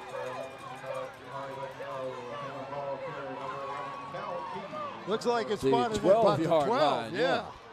I saw this referee run to the 20 there. Well, I can't see unless I hang out the window. Yeah, I know. That's what I was looking between the rail and this. So the Phantoms on the move again, and Bob, they're threatening. So Frank, keep your eyes open down there. Becknell now has 14 carries, Bob, and how many yards does he have? 106 yards. I would never believe it. And there he goes again. Can't find anything on the left side. He turns around, and a whistle went off, and everybody stops. I think he had an illegal procedure. Yep. And see, that's a big penalty when you get down there. You're on the 12-yard line. Now you're on the 17-yard line. And you got to get to the 2 to get a first down. It's a momentum thing. It does. It really hurts you. And you don't have a kicker. I mean, I'm not saying he's not a good kicker, but he hasn't proven himself yet. But you have a good runner down there, as Brett Musgrove gave us the information. 14 carries, 106 yards so far in this game. I bet now doing really well. There he goes again. Juking and dancing off the right side. He gets it close to the original line of scrimmage. You need to come a little bit closer so you can see. I'll watch it on there. I didn't want to sit in your lap. Antoine Brown and If you number 30, insist. Thank you. Amazon Pittman on the tackle. Clock winding down to about 2 minutes 40 seconds here in the third quarter. Phoebus still ahead by a score of 6-0 in a game that both Bob and I thought was going to be a whole lot higher in score than this. Absolutely. I knew that both defenses were good, but I didn't know that they were this good. Right, gives it over to number 12, Breon Baskerville. He tries the left side of the line. He'll pick up a yard or 2. And so you got 8 yards now to get a first down, 10 to get a touchdown. Look at that football, the rivalry. Isn't that neat? They do that every year on this game. And I'm usually down on the field, and I tell you, I'm glad I'm up here because my feet's not hurt. Gain is down to the 10-yard line. I'm glad you're up here, too. It's really nice talking with you. But I like this rivalry game, and it's really nice that they have chosen over the years Phoebus and Hampton for the big rival game in this area. And it's been promoted real well, and the kids love it all the time. And they recognize delay. Oh man, that hurts. But they recognize the football player with the highest GPA on both teams. So it's not just the football player. How is the academic? And if you look at the Feebas team, overall they've got a great academic. Huge academic numbers out there. Huge GPAs. Right, with what looks like the reverse, and that's number 2 for the Phantoms, Robbie Robinson. He got hit in the backfield and turned that into another 10 yards. Now, that was a reverse, and they were trying to get the Hampton to flow towards our sideline, and then pop him around, and he's with his quickness, everything to get him outside. So, are you going to go for the touchdown or the first down, or are you going to try to go for a field goal? Let's see what they do. I think they're going to go for the first down or the touchdown. That's my feeling. You're this deep in, your defense is doing well. You're on the 6-yard line. And you don't have a great confidence in your kicker. Gives it to, no, he keeps it himself. He throws it out to Robbie Robinson on the outside, and Robinson is in. What a great play.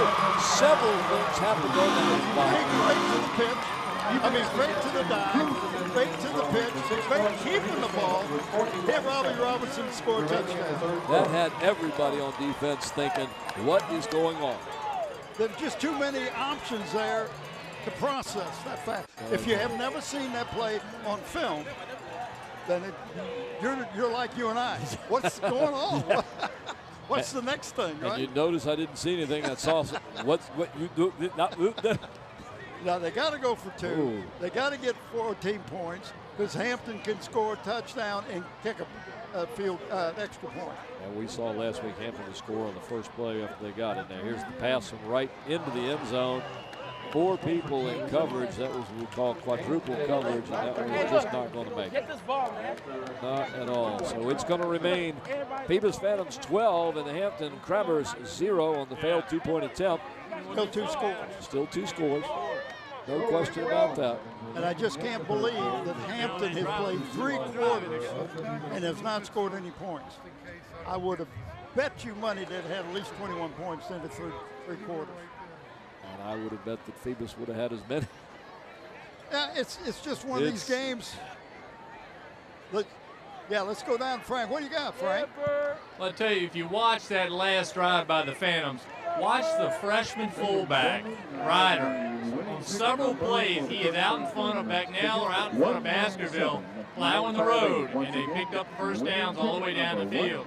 And also, I want to credit Steve Fryer, my cameraman down here, pointing out that Robbie Robinson had but 4 touches before that touchdown pass. They're now starting to get the ball to him more, and why not? He's one of the quickest guys on the field. Thanks, Frank. And that's what I was talking earlier about. That's a guy you want to get the ball in his hand. And that's like the Hampton side. Who have they not gotten the ball in the hands of? Wilkins. Right. And that surprises me. So Robinson, and we talked about Robinson in his hands and getting it into him. And we'll have to see what happens. Well, I'm impressed with Peyton Ryder because Frank has seen him twice down there, how well he blocks from that fullback position. He's just a freshman. Yeah, I can't believe it. 5'10", 190. Von Tompkins kicks off, but we've got a whistle and a flag as he kicks it off. So we'll find out. Probably offside against the offense. Yep. Only 3 men on the left side of the kicker. You got to have at least 4 men. This is something new. You got to have at least 4 people on one side of the kicker. You can have 4, but you can't have 3. Is there a difference between 4 and 3? Huh? Is there a difference between 4 and 3? The numbers? But these are different things they're trying to do. You notice that they only can go back 5 yards. Right. They cannot go back 10. Safety features, all this stuff. You can't hit a guy, touch above the shoulders with anything. Shoulder pad, hand, fist, elbow, anything. They're going to call a 15-yard penalty, regardless. Well, you know what my friends would say. You wearing helmets and pads? What do you want? We didn't have that. No, you're not that old. my helmet was leather. Yes, well, you know, we came just after that. Short little kick to the 35-yard line, where it's taken by number 15, Vincent Barrett. Short kick taken by the Crabbers, number 15. And he fought for a couple more yards. Yes, he did. And the Hampton's had decent field position just about all night. Both teams, in my opinion, have had very good field position all night long. I almost want to say somewhere between the 35 and the 35 of each other is where they're getting the field position. So you're never really starting back in your own area at all. The one time Phoebus was back down to about the 12-yard line. One time. Outside of that, I think it's been around the 30.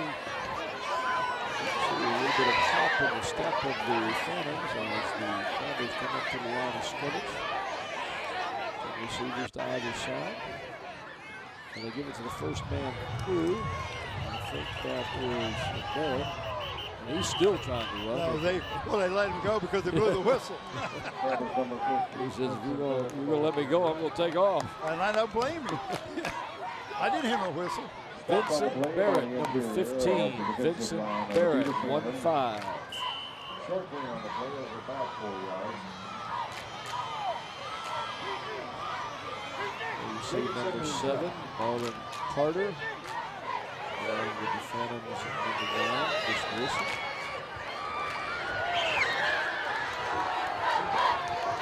Ladies and gentlemen, Let's go, Vincent! Garden Stadium, September 26, 2014. The third quarter has just ended here in the game of rivals between Feebas and Hampton. And the score now, Feebas 12, Hampton 0. In somewhat of a surprising game that once again, Mom, you know what it's done to me? It's made me hungry. Why were you hungry? What were you I don't- thinking about when you get hungry? Who do I think? I think about You like goose. Goose. Goose. Gray goose. Gray goose. Oh, Gray man. goose. Not Canadian geese. No. No. Gray goose. I want the gray, like my hair. Let me tell you about it. They can cater your event. You go down there for lunch, and you got such a variety. And let me tell you about their pies. You can buy a whole pie for $12. Oh, you're kidding. Handmade. Apple? I'm telling you, Phil and Dana Epstein, the owners, done just a fantastic job. Right there's the phone number, 723-7978. That's easy to remember, 723-7978. Oh. That's your Great. age and my age. They are our catering monsters. Yes, they are. And we appreciate that fact, too, very, But, very much. What did you get from Brent? As soon as this play's over, I'll show you that as Jovan Quillen gets it, drops back. He's looking deep, looking real deep, throwing into double coverage and way, way over the intended receiver's head. Well, he threw it to a spot, and the receiver couldn't get there unless he ran over the defensive man. And you don't want to do that. All right, here's the information that Brent gave me on Jovan Quillen. He's had 14 carries tonight for 70 yards. Are you ready for this, Bob? In the third quarter, he attempted no passes. No passes in the third quarter. Now, this was a team that had how many passing yards last week? Ton. More than 3 football fields.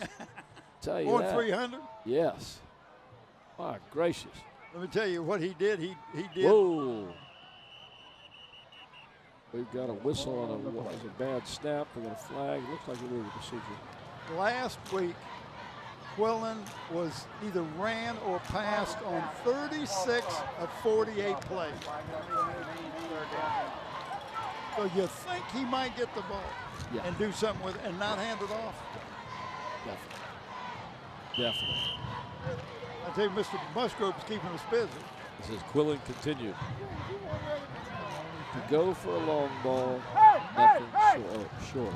Everything has been long. You're right. I have not seen him throw an intermediate pass or pass, 10, 12 yards down the field. And he hasn't thrown that short triple out pass except for once all night, and that was the bread and butter last week.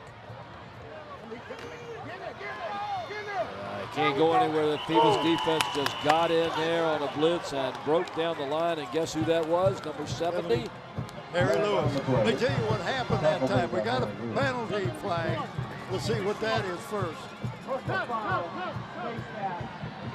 Oh, that was going to hurt. But that's from the point of the foul. But what happened that time is the 2 outside defensive ends crashed to the center. He stepped up, and there was Harry Lewis waiting for him. And you don't want Harry Lewis waiting for you. No, you don't want him waiting Trust for you. me. Not an automatic first down. Used to be not an automatic first down. Face mask against the defense. 15 yards from the end of the run. Replay third down. And third down, it goes back third down, but now you got, instead of 18, you got 3. By the way, Harry Lewis, 6'1", 260 pounds. Go on the tackle.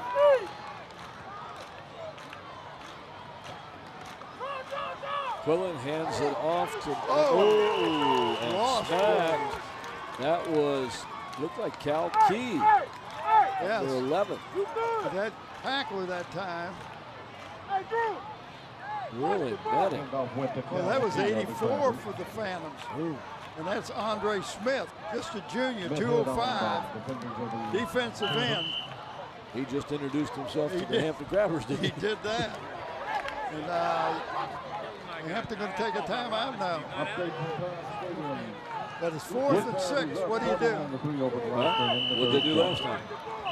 They punt it. They punt it. From this position. I'd go for it. Well, I'd go for I don't see You're at midfield. Bo out there. Yeah, midfield.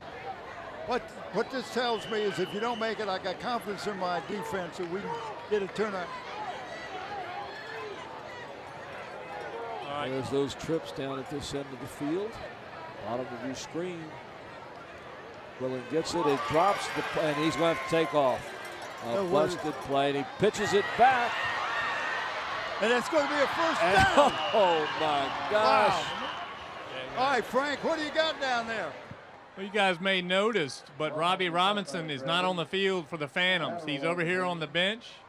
He's been out for a series and a half now, and he was not back to catch on the punt team. So I don't know what happened to him, but he's on the bench here and hadn't been on the field for the Phantoms here in the last few plays. Wow. Maybe you can find out what happened, Frank. Yeah, we'll keep our eyes open on that. But that last play was amazing. Quillen dropped the ball on a bad snap, tried to run it, and then pitched it back. And they were able to pick up the first down. And he keeps it this time himself. It goes off the right-hand side. It looked like Vincent Barrett, who he passed it off to on that last play. The number 55 for the Milan Willis was in on the stop that time. Pick up just two. But again, who's getting the ball and who's running for the most part? Strickland is hurt. He's your best running back you've got outside of Quillen, and he's not suited up. Like I said, he's injured, so Quillen is doing it himself, but tonight he's going to need some help. Another bad center took by Quillen is off to the left-hand side. He tries to get near the first down. There's a flag thrown late. But they seem to be having a problem. Maybe Frank can find out what the problem is with the center here. That's about 3 or 4 in a row. Vincent Barrett is kind of limping off the field. He got hit hard because they thought he had the ball. And you see him, he's holding his right leg as he's walking off the field. Bill Dozier stopped it. Targeting, blow to the head against the defense. Anything 15 but yards, first down. And that's 2 big penalties for against the. That one is a big one. Well, and the one face mask back here took him up.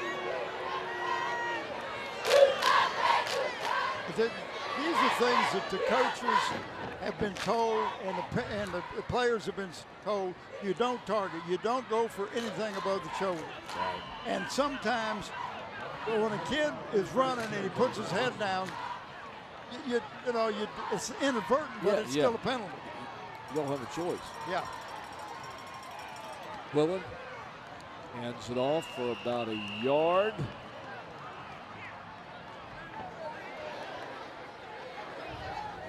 Ten penalties for a total of 80 yards. Crammers number Phoebus in this game. In the game or just in this quarter? It's in the game. In the game. Phoebus High School, 10 penalties, 80 yards. Unlike them.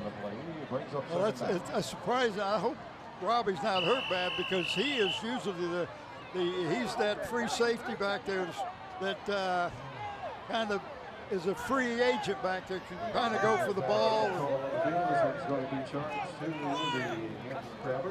Hampton's going to call timeout. That's their second one. Remember, they called one trying to draw him offside earlier.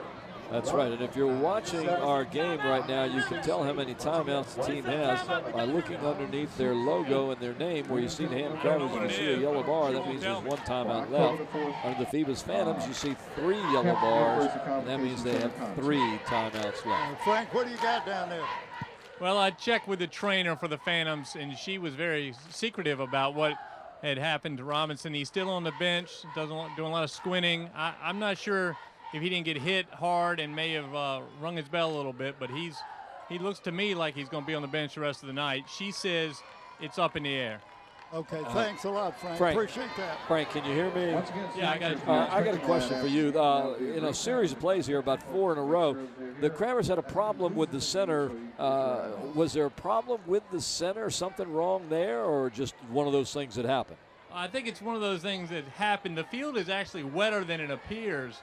And I think especially on these long drives and the running plays, the ball's getting a little wet. And I know Quillen's had a hard time picking it up. The snaps have been high and low, and he's had a little trouble handing it off. So I think it's just the wet field.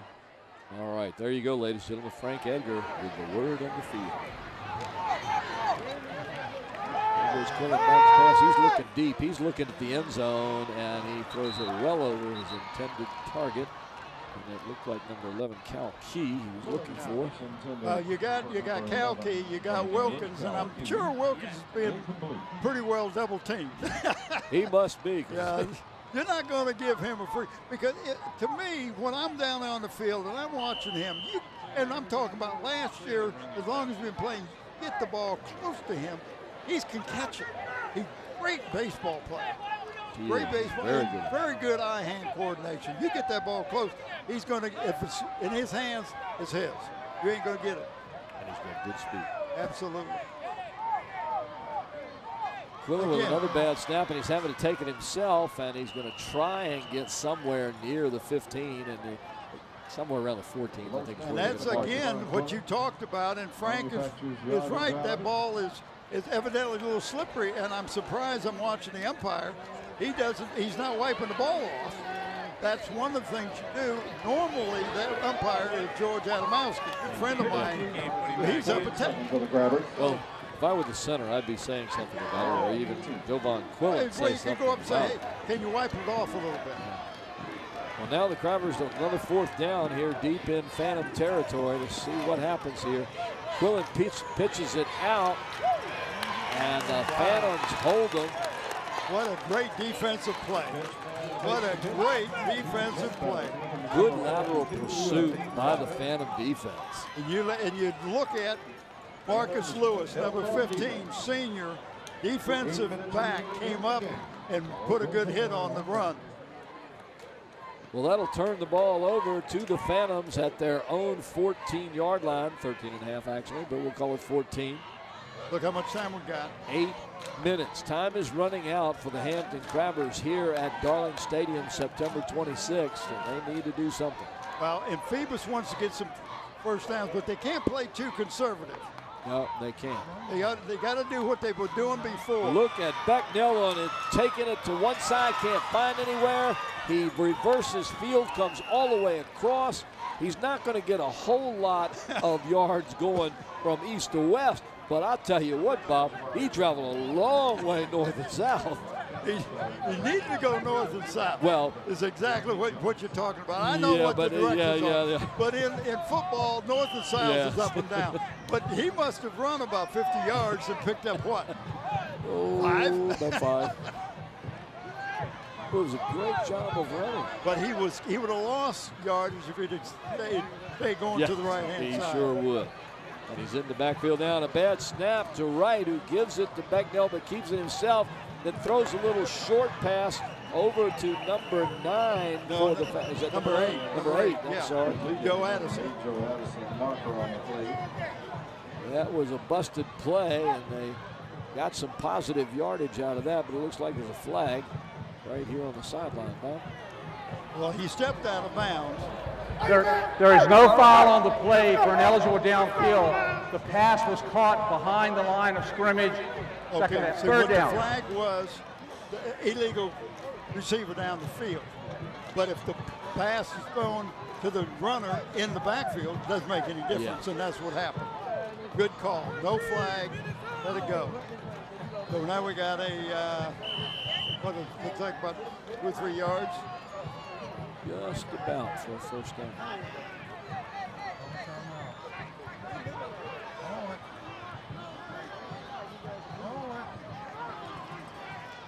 They have to make it fast.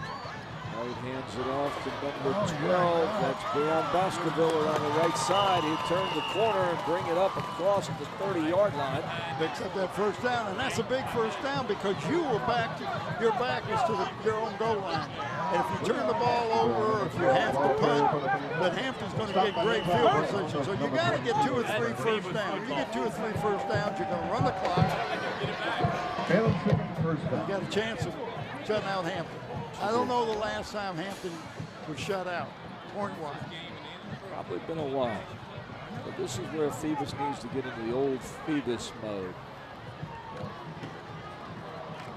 Once again, Breon Baskerville gets the call. He gets back to about the line of scrimmage.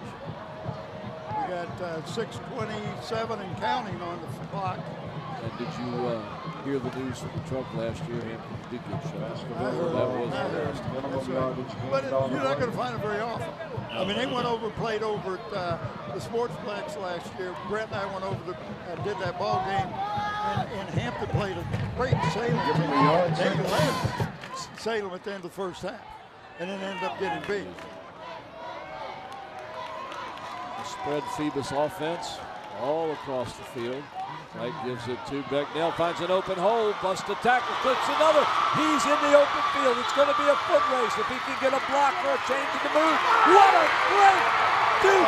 Oh my gosh! What a move did he put Ladies and gentlemen, you've got to see that play again. Bob's jaw just dropped down to the table. My Lord, what a run. Oh, wow. Look at this replay. Bob, do the honors. Oh, watching right here, he spins around, and watch this move right here. The guy's got him. Nope, I'm going to go this. No, I'm going to make you turn your back. And he did that to Daz Newsome. Yes. And I mean, and I would have done the same thing. I'd have turned around. Whoa. That's one of the best moves I've seen in years. And that gave him the touchdown right there. Oh. Whoa. Point after. The kick is up, and the kick is signaled good.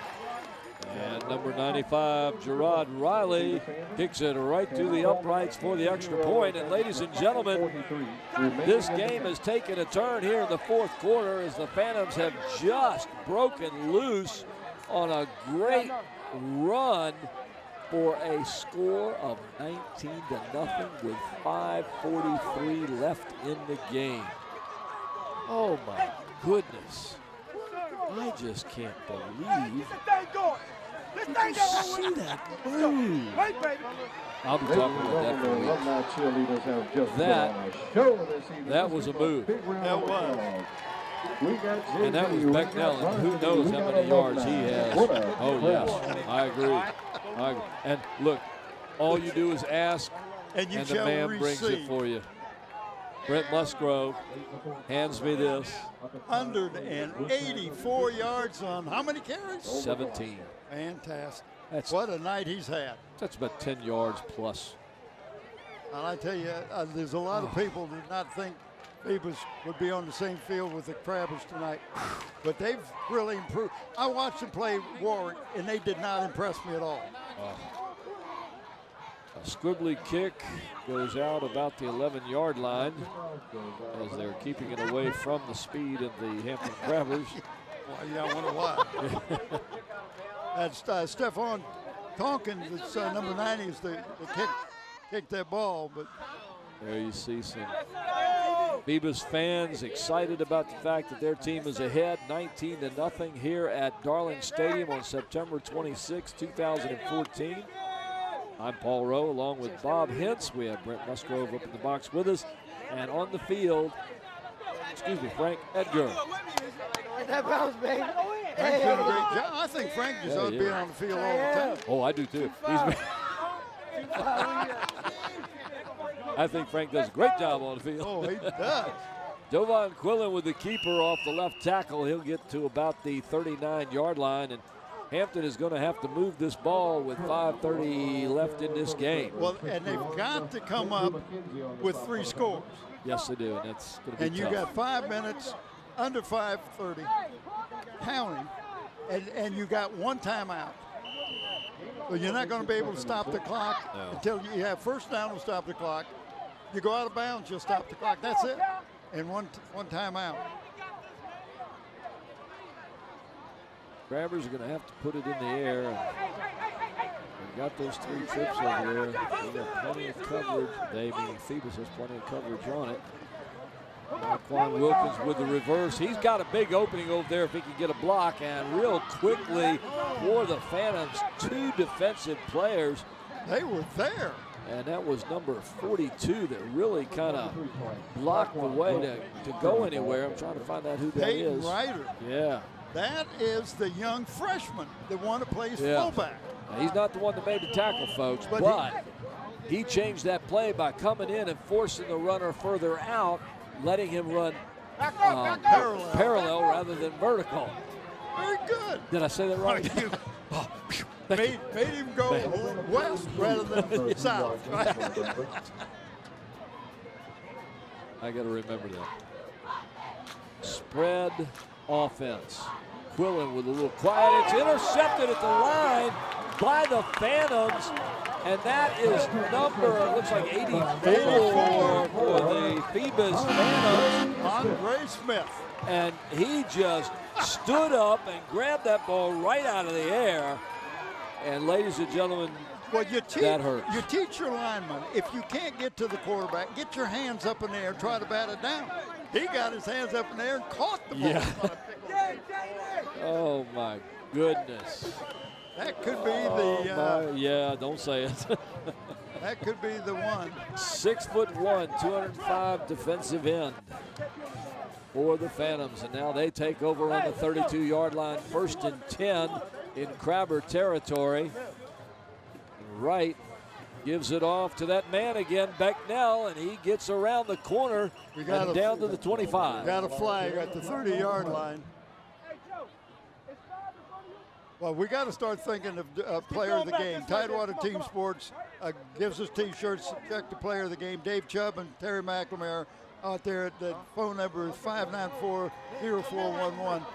I have pretty good idea how we're going to go with the Phoebus, but we have to also pick one for the Crab. Yes, and we've already picked one from last week.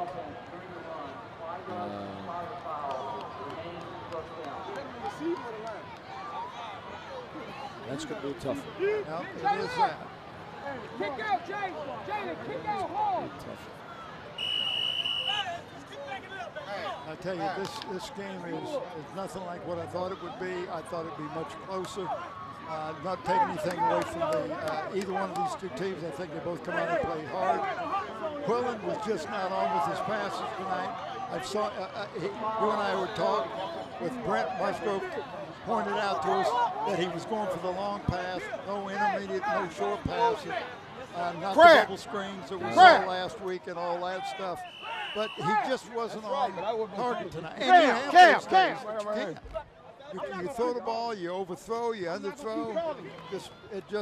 Nothing worked. He just bad mark for that to happen. Hey, Harry!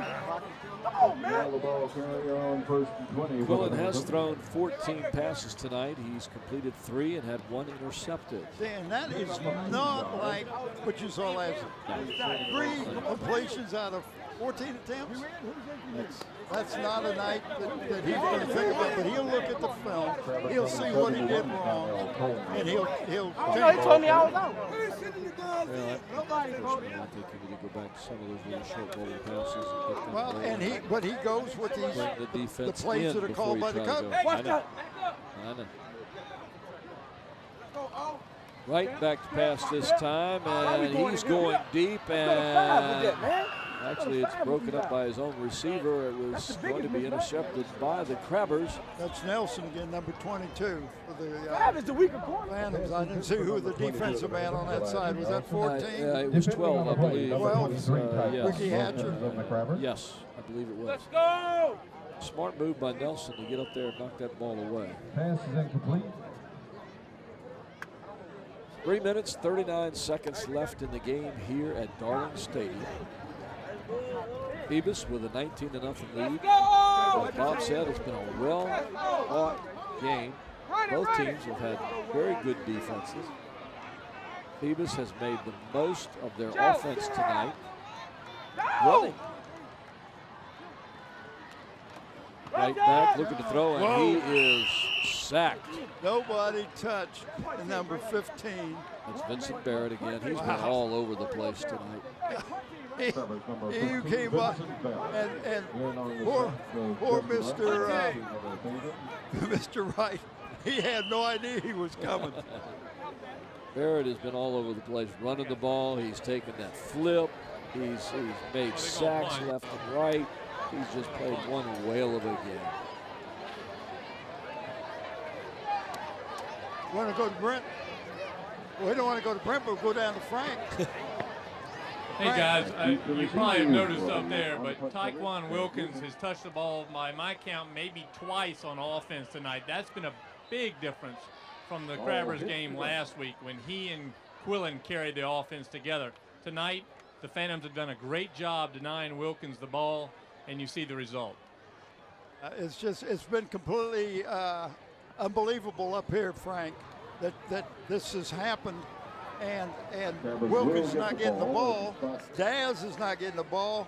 I don't know if Quillen is being hurried, but he's overthrowing his receivers. I haven't seen any bubble passes, bubble screens tonight. We just haven't seen the passing like we saw it last time for the Crabbers. And Bob, just as we said a few minutes ago, Quillen with the 14 attempts and only 3 completions and interception. Wright, 11 attempts with only 3 complete and an interception. Both teams relying more on the run tonight than anything. And Quillen, of course, being the main offensive call for the Crabbers. The offensive man took off before the ball was snapped. Canadian League, right? Well, you got 12 men now, too.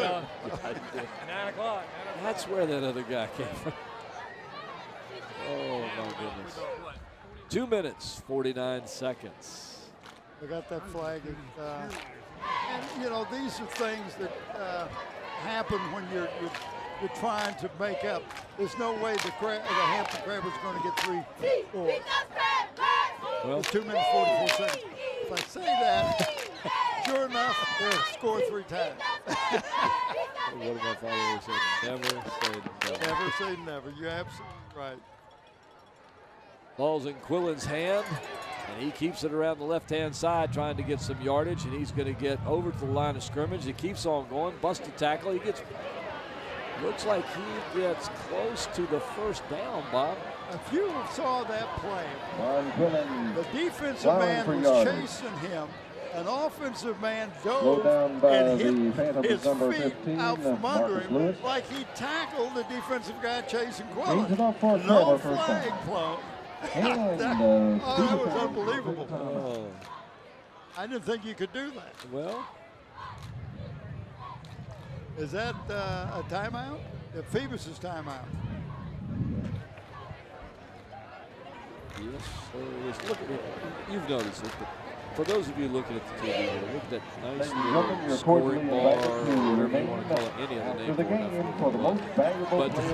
But this is brand new, and I like it. Look at that big football. Bob, what is this rivalry series again? This rivalry series is all over the United States, and they will pick 2 teams that's been fighting head-to-head for the last 10 years, and that's why Phoebus and Hampton is a rivalry team, and this is put on by the Marines do this, and it's great. And if I had the chance to talk to the guys doing this, they love it because not only is it a rivalry between 2 teams from the same city, but then they talk about the top academic players of both teams, and they will select the player of the game after this, and I think I might know who might get that. I wonder.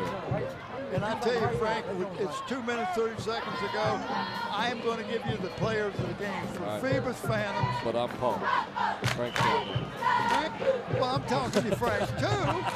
Absolutely. I wouldn't leave Frank out of this thing. He's already forgotten for Frank.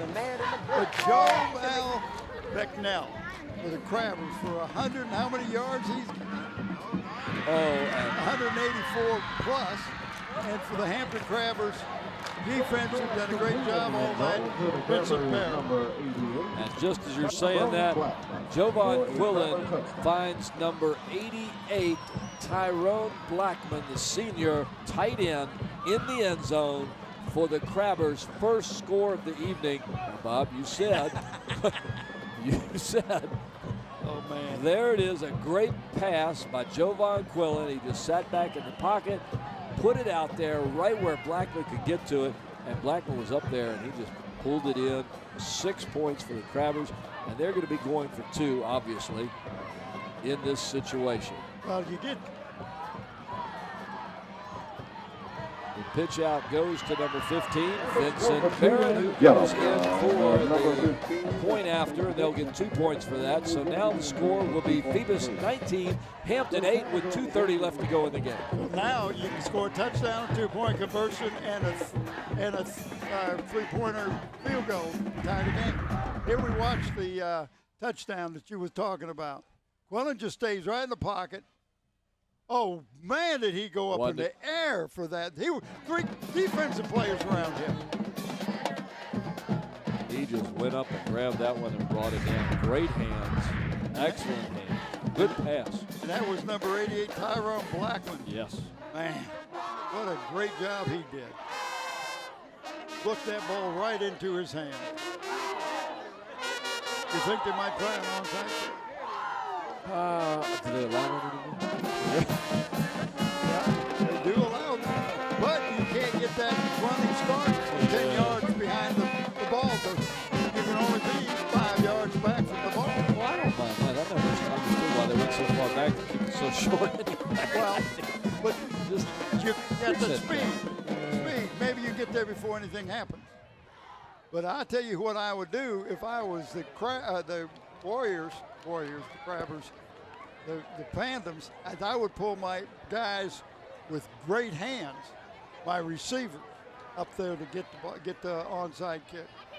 I would, and if I was Bolo, I'd pop it up and see if you could get it to come down and hit the ground and bounce back up, or top it, have it bounce high. That's what he's trying to do. Unfortunately, it just rolls right out of bounds at about the 48-yard line. Well, if you're Phoebus, do you think you might take it there? Yes. Okay. But see, he kicked it looking for that pop. And didn't get it. Didn't get the hop. Looked like one of my putts. Missed everything. Right off the. That's not true. Brent said your putt is very good. Well, let me You're tell you. just putting it to the wrong hole. Let me tell you who was a putter. That guy right down there can putt the eyes out of a ball. He'll get with the team. He played with a group the other day that played in a tournament. There's 18 holes in the tournament. They were 17 under. 17 under in 8 holes. And he made up most of the putts. Whoa. Becknell gets the call, but there is a swarm of crabbers that don't let him go anywhere, and he'll lose 4 or 5 yards on that play. And the Crabbers are not going to call the timeout yet. Loss on the play for the Phantom. Clock counting down, as you can see on the screen there. Great American rivalry, we got the W. So just take your time. Take your time if you're the fan. 2014 We champion. don't have 3-minute warnings. in Yes, high we school. do. We just don't use them. We don't. Got a little note passing here going on by Brent. Oh, yes. Let me do it. Yeah. Here. Oh, right back pass, trying to pass, and he is swarmed, and a fumble. A fumble, and the Crabbers are picking it up at about the 15-yard line, and the Crabbers, with 1:34 to go in the game,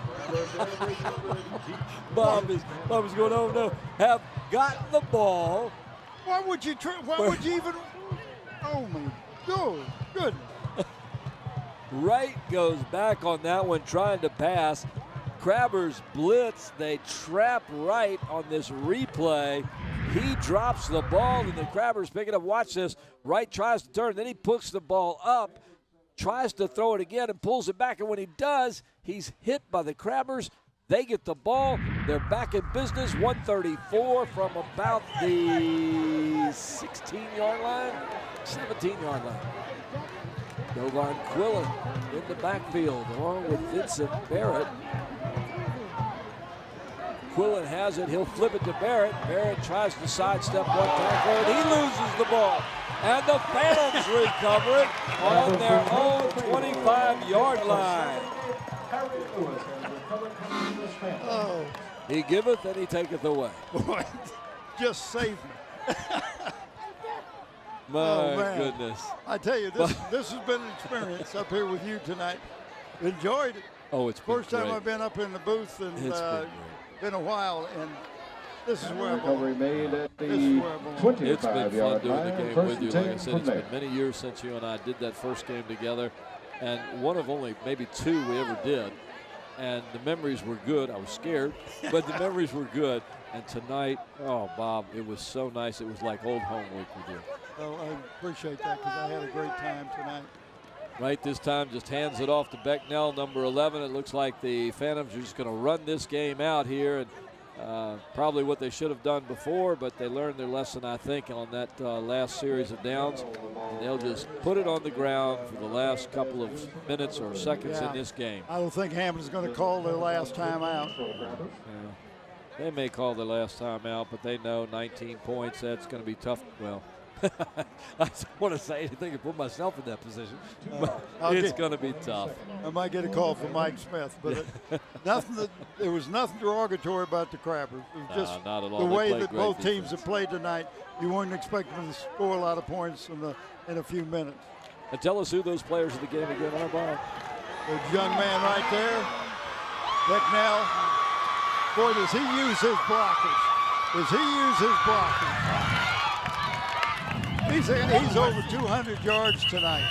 He is the player of the game for the Hampton Crabbers. Feebas Phantoms, I'm sorry. Jomari Becknell, and for the Crabbers, Vincent Barrett.